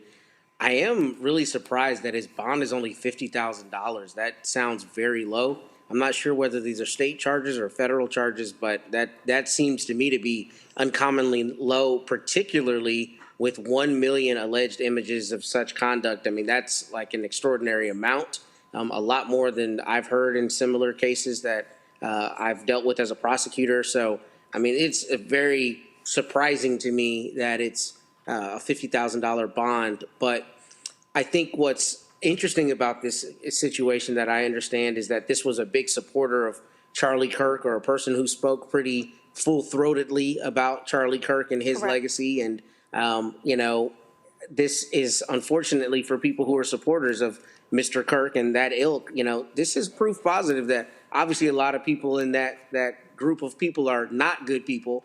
And as they go around saying that the Democrats and the left and all these people are so, immoral and horrible, you got to sweep around your own front door, as they say. So this is a horrible situation. But if these accusations are true, I hope he's buried under the jail, because this is the kind of thing we as a society absolutely have to apply the harshest punishments to. Michael, I was watching you. I saw you kind of responding. How are you feeling right now? Oh, well, with Matt saying he was he followed Charlie Kirk, that doesn't surprise me. Just seeing that this took place in West Virginia, Donald Trump won West Virginia overwhelmingly in 2024, as well as even 2020, if I remember correctly. So, yeah, this is, hopefully he gets the book thrown at him if he's guilty. Crimes like this are inexcusable. But also, you're going to hear more. Just when you look at the what Politico exposed, dealing with the racist rants from the young Republicans, the white nationalists in training, and the things that they were saying in there about some of them, wanting to rape people and torture and things of this nature. You have some sick people out here hiding behind Christianity or white Christian nationalism, however you want to put it. We hear you. In other news, a federal judge has ordered immigration officers in the Chicago area to begin wearing body cameras after startling footage revealed agents clashing with protesters and using tear gas during President Trump's immigration enforcement actions. Judge Sarah Ellis, concerned about officers disregarding previous court orders, stated that she is not blind to the images of aggressive enforcement tactics occurring in her own city. This ruling comes as activists intensify their efforts to monitor immigration and customs enforcement, with more than 1,000 immigrants arrested since September. Well, the judge's order also prohibits the use of tear gas and certain riot tactics against peaceful demonstrators and journalists amid ongoing tension surrounding immigration in Chicago. Matt, what is it that we can do about this? Well, I think this is a great ruling by the judge. It's a surprising thing. A lot of people may not know this, but I don't think federal law enforcement officers are mandated to wear body cams. And I know that because I have a case I just tried in June where if it wasn't for the local police officer having a body cam, we never would have had the footage of what happened to my client. So I'm glad that this court is requiring this, because in this day and age, it is so important for us to bear witness in every medium possible, particularly with video, right? We're seeing around the country what these ICE agents are doing, masked, how they're running up on people, how they're, violating their rights and throwing them to the ground and otherwise brutalizing them. There absolutely needs to be recordings of that, and I'm glad that this judge is requiring it. I am surprised that Congress hasn't passed anything before this, or, some other rule hasn't come about that's required this, because this, in my opinion, has been a long time coming. So I'm glad that she required this of the ICE agents there in the Chicagoland area. Dr. Carr, what are your thoughts? How do we continue moving forward? Well, that's a good question. Now, they've been ignoring Judge Ellis's orders before. That's one of the reasons she came down again today. And to the less than men, particularly the American Negro that jumped out the car and put the full weight of his overweight knee in the back of that sister that we just saw. Winter is coming, my friend. It could be legal, it could be moral, but one way you're going to pay the bill for this, and you don't have immunity. Donald Trump may, thanks to John Roberts, but you don't.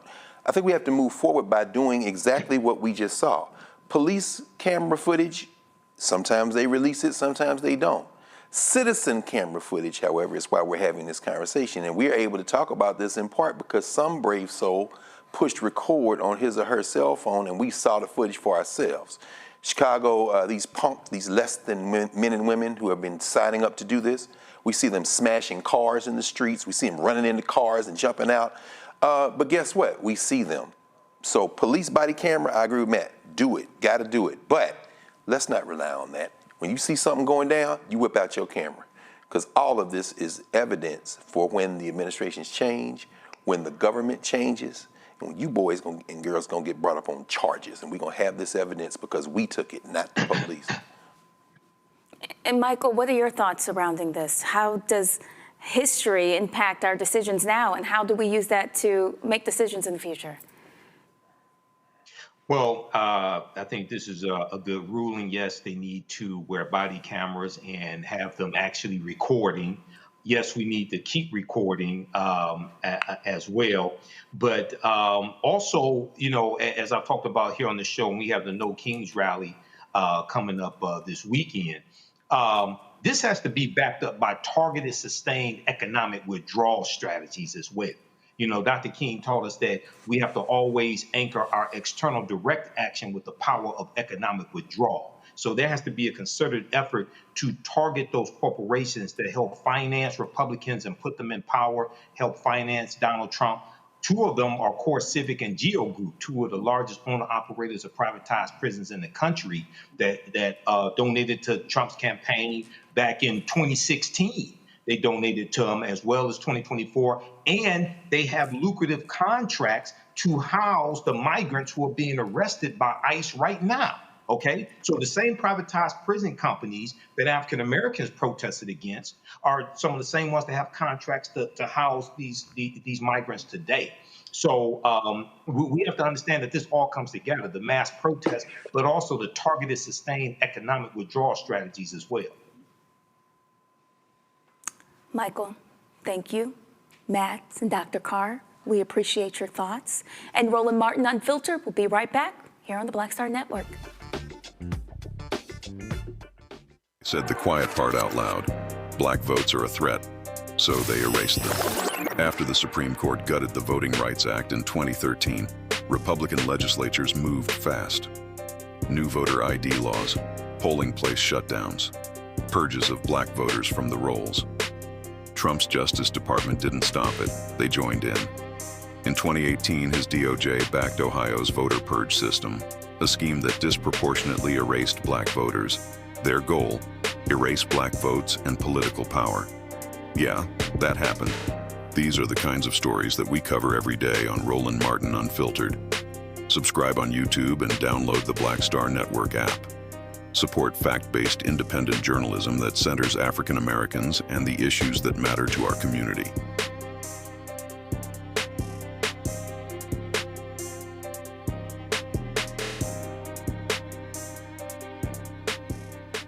This week on The Other Side of Change. Book bans, anti-intellectualism, and Trump's continued war on wisdom. This is a coordinated backlash to progress. At the end of the day, conservatives realized that they couldn't win a debate on facts. They started using our language against us, right? Remember when we were all woke and the woke movement and all that kind of stuff? Now everything is anti-woke, right? When we were talking about including diversity, equity, inclusion in higher education, now it's anti-DEI. All this are efforts to suppress the truth because truth empowers people. You're watching The Other Side of Change only on the Black Star Network. Hey, this is Motown recording artist Kim. You are watching Roland Martin Unfiltered. That boy, he always unfiltered though. I ain't never known him to be filtered. Is there another way to experience Roland Martin than to be unfiltered? Of course he's unfiltered. Would you expect anything less? Watch what happens next.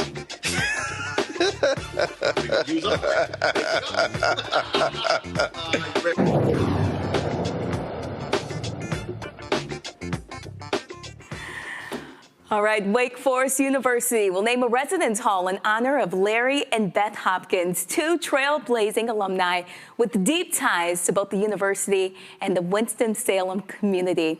Beth Hopkins has built a decades-long career in law, education, and community outreach. She also made history as one of the first two Black female residential students at Wake Forest. Her late husband, Dr. Larry Hopkins, was a standout football player for the Demon Deacons and a respected physician who dedicated his career to improving access and outcomes in women's and neonatal health. Naming a building on campus, particularly a residence hall, is one of the highest honors that the university can bestow. And joining us right now is Wake Forest alumna Beth Hopkins. Beth, thank you so much for joining us tonight. Thank you. Thank you. My pleasure. Yes, ma'am. How did it feel when you found out that Wake Forest was naming a residence hall in your and your husband's honor? I shared with my friends that I received a call early in the day that the president of the university needed to speak to me. And I said, oh my goodness, what have I said now? Because I'm from the say something generation and I'm always accused of saying something. So when she called the president and said that they were naming a residence hall after my husband and me, I was totally speechless. And the tears just flowed because it was so unexpected.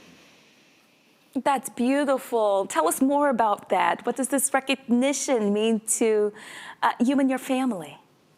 Well, it means a whole lot to my family and also to the students who were in school with me, because even though Larry's and my names are at the top of the building, it really represents people who came before us and made the sacrifice, people who came before us and laid the foundation. And collectively, the students and I made a change at Wake Forest for the greater good. And I am just pleased to be part of a group of say something generation people who had courage and weren't afraid of the consequences. Because, you know, at that time, we thought that we were revolutionaries. You know, we had the afros that were 3 feet high. We had more hair in our head than we had fabric wrapped around our legs, and we had a great time at Wake Forest, just being together and sharing our experiences together. And we are together 55 years later, actually, as a group. The two of us, Deborah Graves McFarland and I, were the first two, and then Linda Holliday and Awilda Gillum Neal joined us a second semester. Could you tell us more about what that experience was like for you back then? Well, during that time, we experienced a lot of trauma, as did other Black students at majority European descent universities. But what got us through was each other. We were a united, close group, and we remain a close group.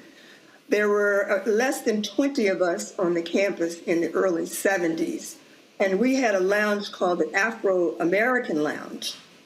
And there we would go in the evenings and talk about issues that involved or affected all of us. And we would resolve those issues, and we were not always in agreement. Sometimes there were very vigorous arguments, because there were those of us who wanted to march, who wanted to protest, who wanted to shout, and there were those who were more deliberate, like my husband and the chairman of our group, who was very deliberate and soft-spoken. And together, we would come to some resolution. Once we opened that door of the Afro-American Lounge, we were solid. Nobody knew that we had had the vigorous arguments that we had had. We represented a united front, and that's how we were able to get through Wake Forest. Let's go ahead and bring the panel in now, and let's discuss this. Dr. Carr, you work on a college campus right now. Talk about the honor that this is. Well, I mean, like you, and thank you for asking those questions about context, because, you know, and thank you, Professor Hopkins, because you all not just pioneers in many ways, almost like mythological creatures. Do I have it right that you were an Asian studies major when you were in school? Yes, Hindi was my foreign language. Okay, I mean, because the idea that coming out of those Black schools, both of us graduated HBCUs, and being that first kind of tip of the spear group to move in that space, I guess I'm curious as to, and I guess I understand also you were the first black homecoming queen. So in other words, what is it about Wake Forest and then by extension these white schools that y'all were trying to accomplish? And then you come back and we understand that you spent a career at the law school teaching law after you went and got your JD. What does it mean to have a black presence at the time you all were doing what you did? What does it mean now? Maybe what has changed and what do you hope to see in the future? Because again, y'all are not educating a whole lot more than just black folk. Well, we were change makers, and we had no fear. That was our ability to adapt and adjust. And I'll tell you, I was actually on my way to Reed College before I committed to Wake Forest. And two very dear friends of mine, one from Richmond, a childhood friend, and another Wake Forest student came to my house in June before the fall in which I enrolled and said, Beth, there are less than 15 black male students on campus. There are no black women who live on campus. And Wake Forest is actively recruiting women who can compete academically. And so we were affirmative action recruits, but we were academically prepared. And let me say right here that one of the things we had to fight was faculty resentment about us being there. For some reason, they thought that teachers would send us to any school that would cause us to fail. Failure was not an option for us. We were all, again, united in sharing information about professors and who could give you a fair shake and who would not. Now, my parents are HBCU graduates. They attended and graduated from Virginia Union University in Richmond, Virginia. And so I was on my way to Reed College. These two buddies of mine come by and say, look, you need to come to Wake Forest.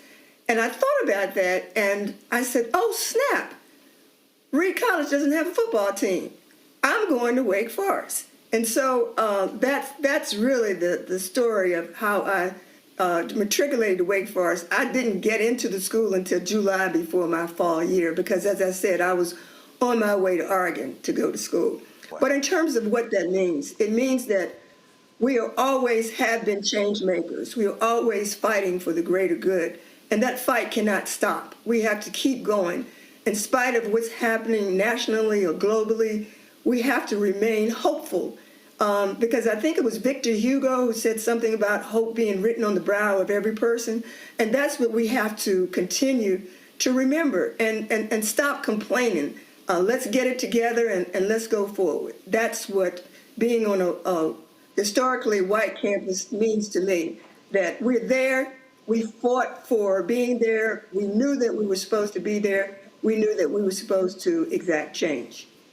And Professor Hopkins, your story is so inspiring. Michael, what type of notes can we take away from her? Perseverance, understanding, the civil rights movement, and the what she's saying kind of reminds me of the Cosby Show, where you had Cliff and Claire, who were from that civil rights generation, and they were trailblazers, and then the children were kind of a disappointment. They didn't have that same fire and desire. But the quick question I had was, how did you go from the Asian studies major to going to law school? How did that happen? Well, okay, that's a very, very good. I actually decided at 12 years old that I wanted to go to law school. Wow. And I was actually interested in diplomacy. And I thought that being a lawyer and being able to serve were in syntax with one another, and being in the diplomatic corps, I thought also that was an opportunity to serve more globally. But in the meantime, I got married. I got married my senior year, December of my senior year. Wow. And my dad was not a very happy camper. He thought that I was not going to finish school, and I said, no way. But see, I was involved in civil rights because my parents were involved in civil rights. They laid the foundation.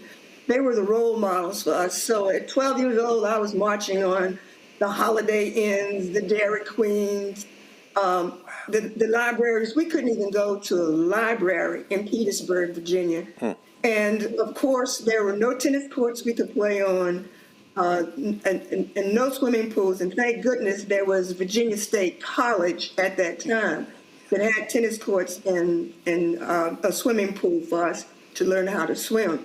So it was just a struggle being in Petersburg. And I wasn't going to let anything stop me from becoming a lawyer. And I don't know if you know the story that when I finished Wake Forest with honors, I applied to only one school. I was just that, I wanted to say I was arrogant because I knew I had worked hard, I'd accomplished a lot. I knew the school was going to accept me, Wake Forest's law school. Well, guess what? The school said, no, you can't come here. And I was a little immature. I was mad with God because I told him, I said, look, you know that I wanted to be a lawyer ever since I was 12 years old. What's going on here? But see, what that taught me is that you have to submit to the plan, that there's a greater plan for you. And you have to be mature enough to understand that there's a higher authority that's guiding your path. So the very next year, I applied to William & Mary, went back to my home state, and took the bar exam February of my third year, because at that time, Virginia allowed you to do that. Passed the bar, and in May, I had a job with a civil rights law firm in Richmond. And I had the beautiful opportunity to work with Oliver Hill, who was a civil rights icon, and one of the lawyers on Brown versus Board of Education. Now, had I gone to Wake Forest's law school, I would not have had that opportunity. And also, Justice Thurgood Marshall was Oliver Hill's law school roommate. So I had an opportunity to meet Justice Marshall. So there was the grand plan right there, and the rest, is historical. Brittany, do you mind? I just got to ask. When you worked with Oliver Hill, so that means that you knew Spotswood Robinson. These are the legends. These are the legends. So the only question I just want to ask you a quick question, Prof. I know you wrote that chapter in the history of Wake Forest, and that's an important chapter. But we got to know, when is the memoir coming out? Because, see, this is a story we need. You worked with Oliver Hill. Come on. We need that, Yes. Yes. I mean, you can't even imagine what it's like working with an icon. No question. He was so brilliant. He was so invested in the community, and he loved the law. And the stories he used to tell, especially the Farmville one, because the Prince Edward County case is the case that he connected to Brown versus Board of Education. Yes, ma'am. And he told the story about how he was near the county working on retirement cases for Black teachers, because at that time, Black teachers' retirement incomes were not the same as people of European descent. And so he got this call from, as you know, Barbara Johns, the teenager who led the student strike against the Moton High Farmville School. Yes, ma'am.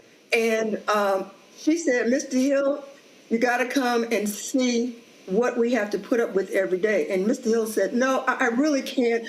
I'm tied up with all these cases with the Black retirement teachers.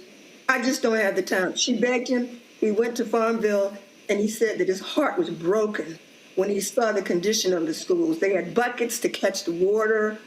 They had parents chopping firewood so the kids wouldn't freeze during the wintertime. And that's when he decided to take on the case and bring the Farmville case to Brown versus Board. And as you know, following that case, Farmville schools shut down and didn't have any schools for Black children for about 5 years. They were called the Lost Generation. Professor Hopkins, we do not want to let you go. No. We could listen to you speak for a lot longer, but we want to thank you for your time tonight, for being so open to share your story, and thank you for all the work that you've been doing on behalf of our community. I also want to... I'm not tired yet. Amen. We don't want you to be. I also want to thank the panel tonight for joining us. Matt Manning, Dr. Carr, and Michael Imhotep.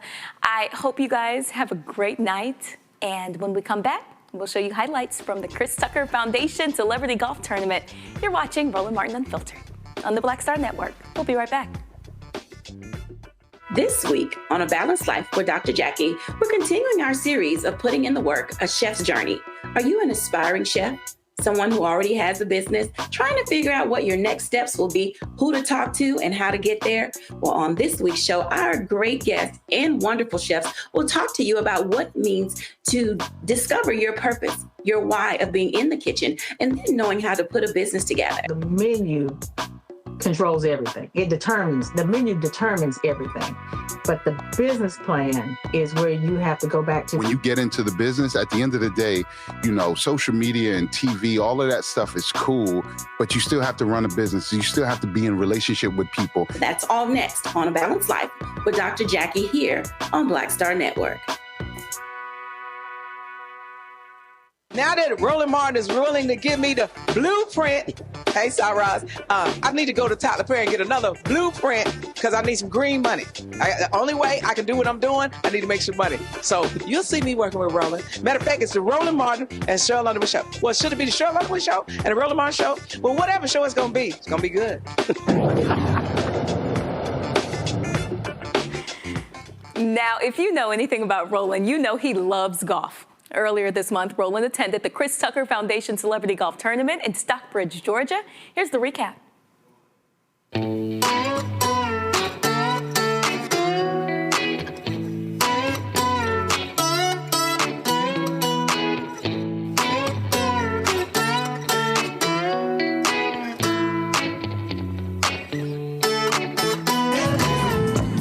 All right, y'all, so we out here at the Chris Tucker Celebrity Golf Classic.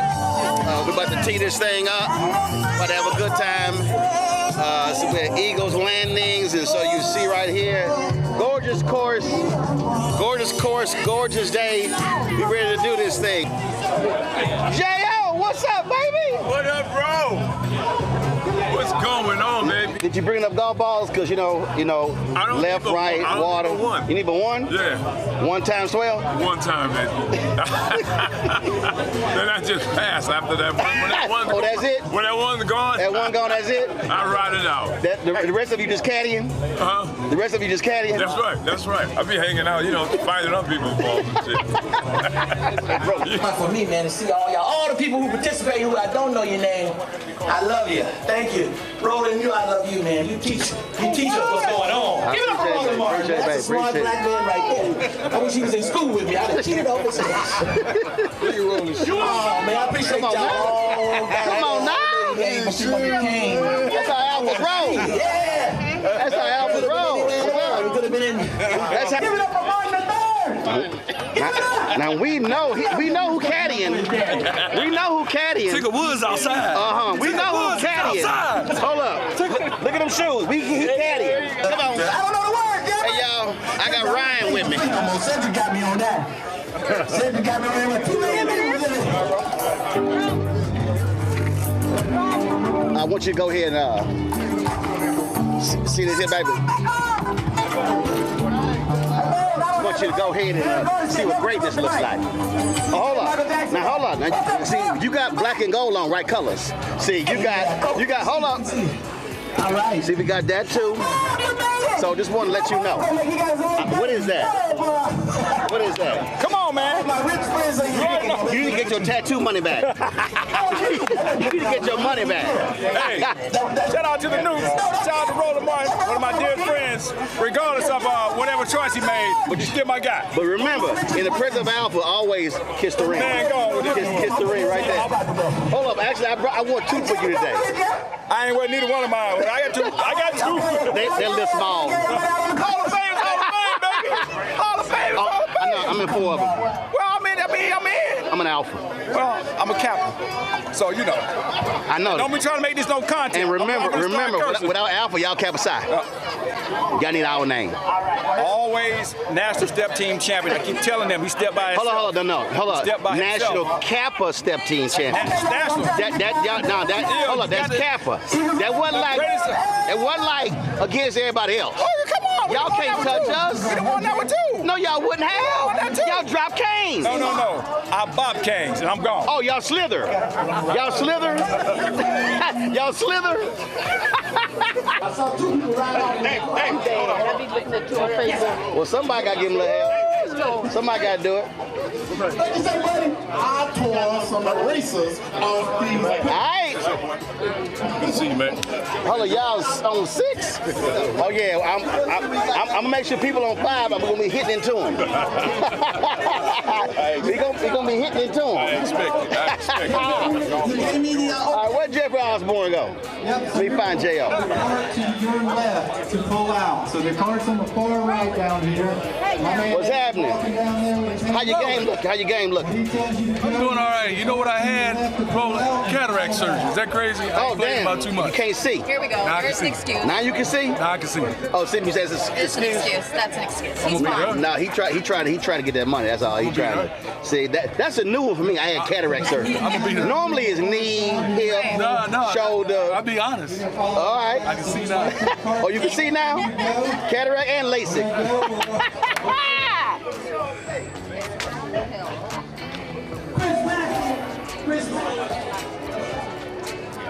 You ready to do this? All day, every day, and twice on Sunday. Somebody got to do it. What's up, baby? I'm just chilling. What's going on? My man Slow. All right, good to meet you. You know, we're going to do a little something. I hear you. You know. See, I've been on this man here since Jesus. How you doing? Good. Y'all good? I'm good. All good. Hey, we go back a ways, boy. You know. Hey. Wait a minute. They got Bob Johnson out here. Oh, let me go talk about that Kappa. JY, come on, JY, baby, always. No, I'm actually in Dallas at the golf tournament. Yeah, I'm in Dallas at the golf tournament that day. All this white, you caddying? I'm doing. What you all this white look like the Augusta caddy or something. What's going on, man? What's happening? You know what they say. In Augusta, look at him. always be white, and the caddies will always be black. Look at him. Look at him. Got the shoes, the socks. Oh, look at him. I'm advertising for MJ now. Yeah, I can tell. You got a branding deal. What's up? Look at him. What's going on, man? You good? I'm real good, man. I can't complain. Anybody gonna listen anyway. Yeah, look like an MJ billboard. You know what? Hey, look. We got to play it however we can play it. I got his shoes on. Yeah. The only way you can do it. Yeah. Hey, ain't no problem. Yep. You wearing the 23 as well? Man, from head to toe. Oh Lord. Hey man, Grove 23. When they open back up, we right there. You getting a check to wear it? I ain't wearing nothing for free. It ain't gonna happen. What the pimpin' there say? I don't sing for free? No, I ain't gonna do it. No. I ain't gonna be no billboard for free. Well, then MJ, if you see me right now, get Roland Martin to check him and get him this gear. So I concur. Me too. I concur, cause I wear Roland Martin unfiltered gear. I pay myself. See, you a bad brother when you can get your own gear and sponsor yourself. Like you a bad brother. That's how we do it. This is how we do it. Yes, sir.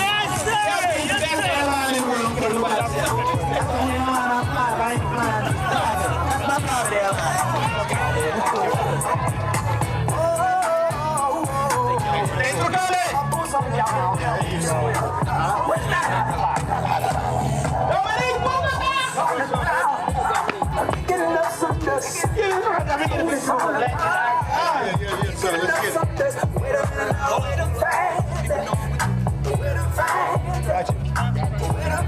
Now, big brother Dominique. Yes. Chris, say something for the video. For Nick. Dominique is just the best. He's the legend icon, and he comes out and do things like this because he loves me. This is my big brother. He's been knowing me since I was a little boy.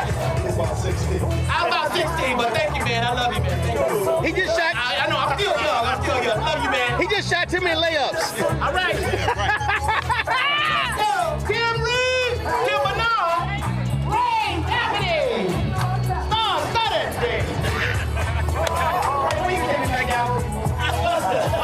You want to go?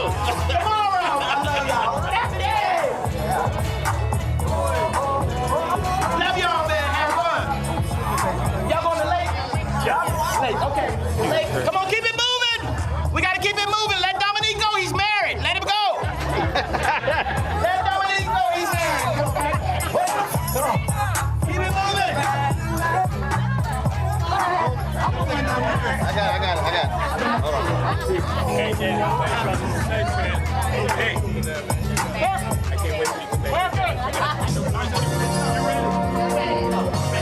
you, man. Love you too, brother. Frankie and Beverly is made. Stay home, my other brother. Love you, man. Have fun. I see y'all out there. All right. I see y'all. Love you, man. Love y'all. Roll out. Yes, yeah, get on that flyway signal. Thanks for coming out. Thank you, man. Thank you. Appreciate y'all, man. Yes, sir. There you go. I know, man. Don't work for that. Don't work for today. Good to see you. I'm doing great. All right, Chris, I was at a golf tournament. Tell folks what the foundation does.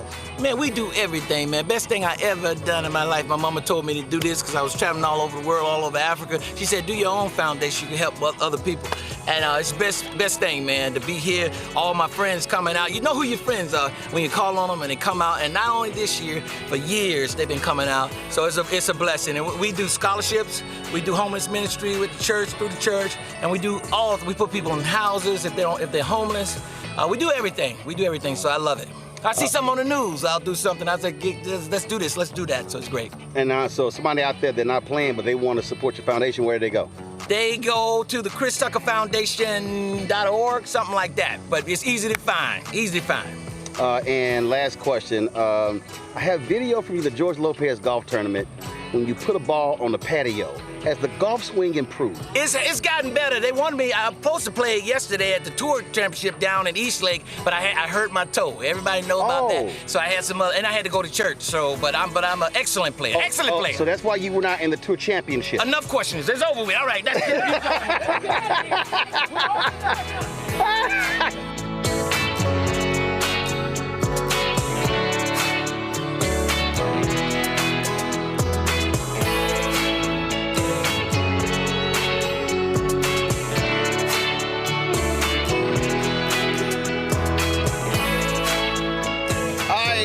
All y'all folks on time join the crew. Y'all might know this man.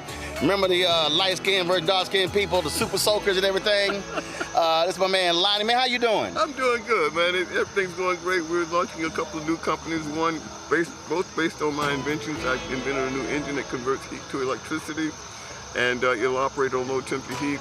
Our major investors in oil and gas company who decided that just 20% of the abandoned oil wells where they've gotten all the oil out, just the low temperature heat there could supply all the U.S. power needs. So we've got the technology that can do it, so we're excited about that. We invented a new battery that will allow electric vehicle to go 600 miles on a charge instead of 300, so we're going to double the range of electric vehicles. We're changing the game. So what do you do at home? You sit around and just think of shit? You're like, it's just about that bad. Like, let me think of something else I need to do. It's almost that bad, Roland. I bet I got TV equipment all around my house. I bet you got wires and all kind of stuff all around the crib. It's real. It's real. You don't it's hard work. You don't get it by accident. You got to plan it, you got to execute, you got to apply yourself, and that's what makes the difference. Well, what I tell my interns, and I said this is the biggest issue I have with today's generation, I said, you have to have the ability to think. You got to be able to sometimes sit down and just think. And you got to get the knowledge. Right. You got to get the knowledge to base the thinking on. So what you put in your brain, it makes all the difference in the world. Well, man, good seeing you. Keep doing it. We can't wait for that 600-mile battery.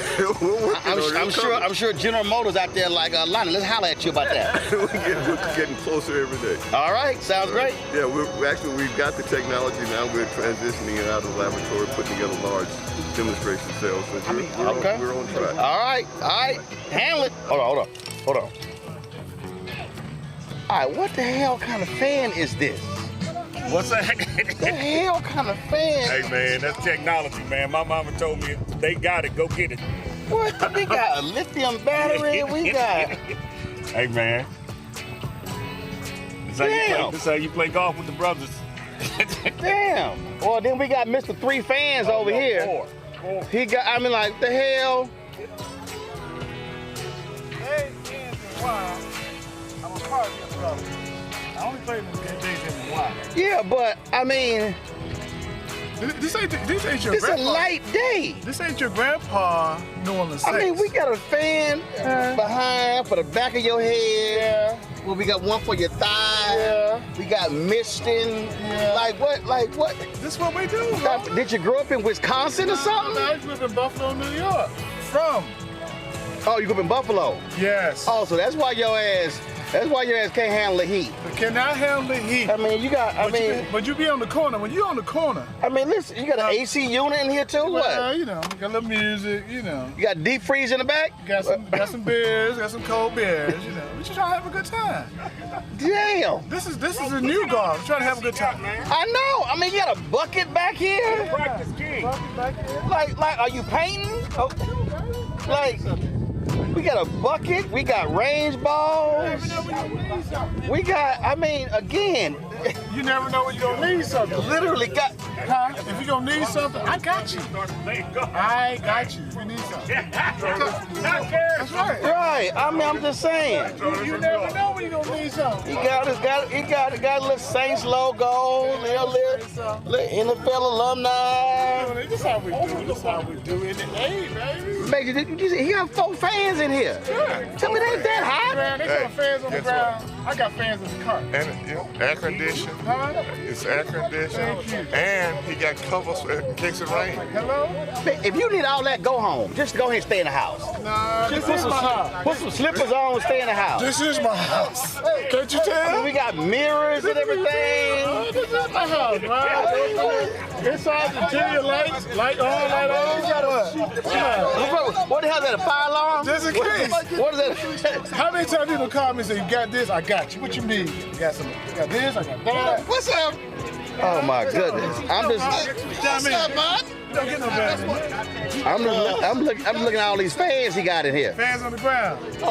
He's our pretty boy. He is our designated pretty boy. Designated pretty boy? Designated pretty boy.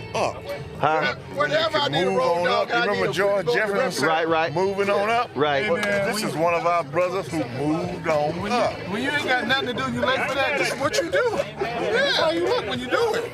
I'm just saying. Wait a minute. Let me just flash. Let me just flash. Ain't nobody trying to see that little bitty ass belt. Let me just flash a little bit. First of all, if you gotta hold it up, it ain't worth nothing. Yeah. You know what it is. Nobody know what that is. That's called a flyaway signal. That's my boys. That's the flyaway signal. That's my boys. That's why we roll. Oh, that's all your boys in prison? Yeah. We ain't no social club. That's all your boys in prison? We ain't no social club. You know y'all got more prison chapters than anything. Let me tell you something. Allegedly. Anytime I see an Omega, I check for electronic monitoring. I let the see, make sure his probation officer let him come out here. Yeah. We cut our monies in hundreds and thousands and millions. Now you know doggone that's a lie. Now you know that. You know y'all got a bunch of pensioners. Wait a minute, man. This is just in the neighborhood. Look, goddamn Shaq. You know. Okay. I think he got a couple of them millions. Who? Shaquille O'Neal. Okay, you ever heard of and he is a Q. Let me ask you. And there's another guy let me ask you a question. named Michael Jordan. You ever heard of Robert Smith? You ever heard of Michael Jordan? No, you ever heard of Robert Smith? Oh, yeah, I heard of him. Right. And? He's an alpha. Yeah, okay. Yeah, go sit your ass down. Yeah. So you right. So if you take Michael's money and put it with Shaq's money and all the rest of y'all money, y'all still can't eat Robert Smith. Like, go sit your ass down. You can't. Wait a minute. He got $9 billion. You can't. Y'all ain't good. Y'all ain't good at counting. Last I checked, we got a Super Bowl champion too. Who? The one that just won the daggum Super Bowl. Yeah. Jalen Hurts. Do you know how many? Jalen Hurts. Do you know how many historic alphas we got that won Super Bowl? Super Bowl. First of all, Super Bowl champion. Hold on, which NFL player outside of Tom Brady has the most Super Bowl rings? If you gonna brag, motherfucker, you ought to know the name. Which one? Which one? You ever heard of Charles Haley?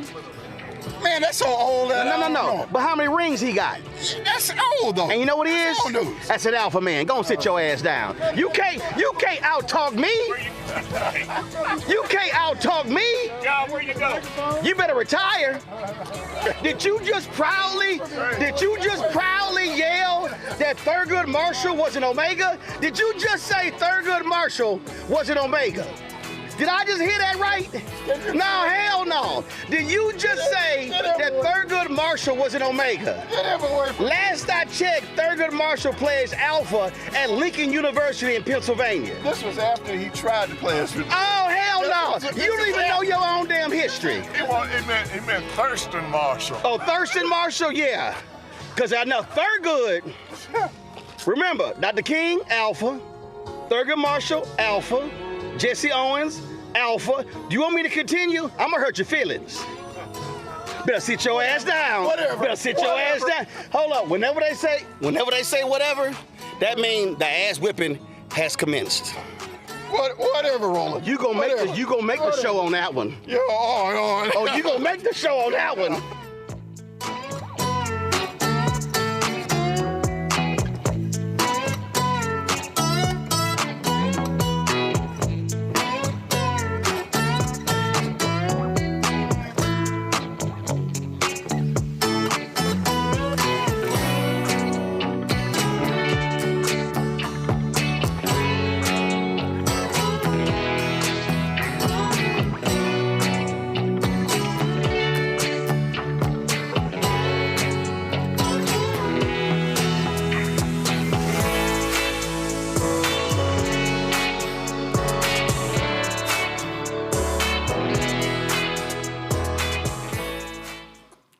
Well, that does it for us here. We want to thank you for watching Roland Martin Unfiltered tonight. If you want to support the work that we do, join the Bring the Funk fan club. We need your support to continue the work, sharing news that impacts Black America.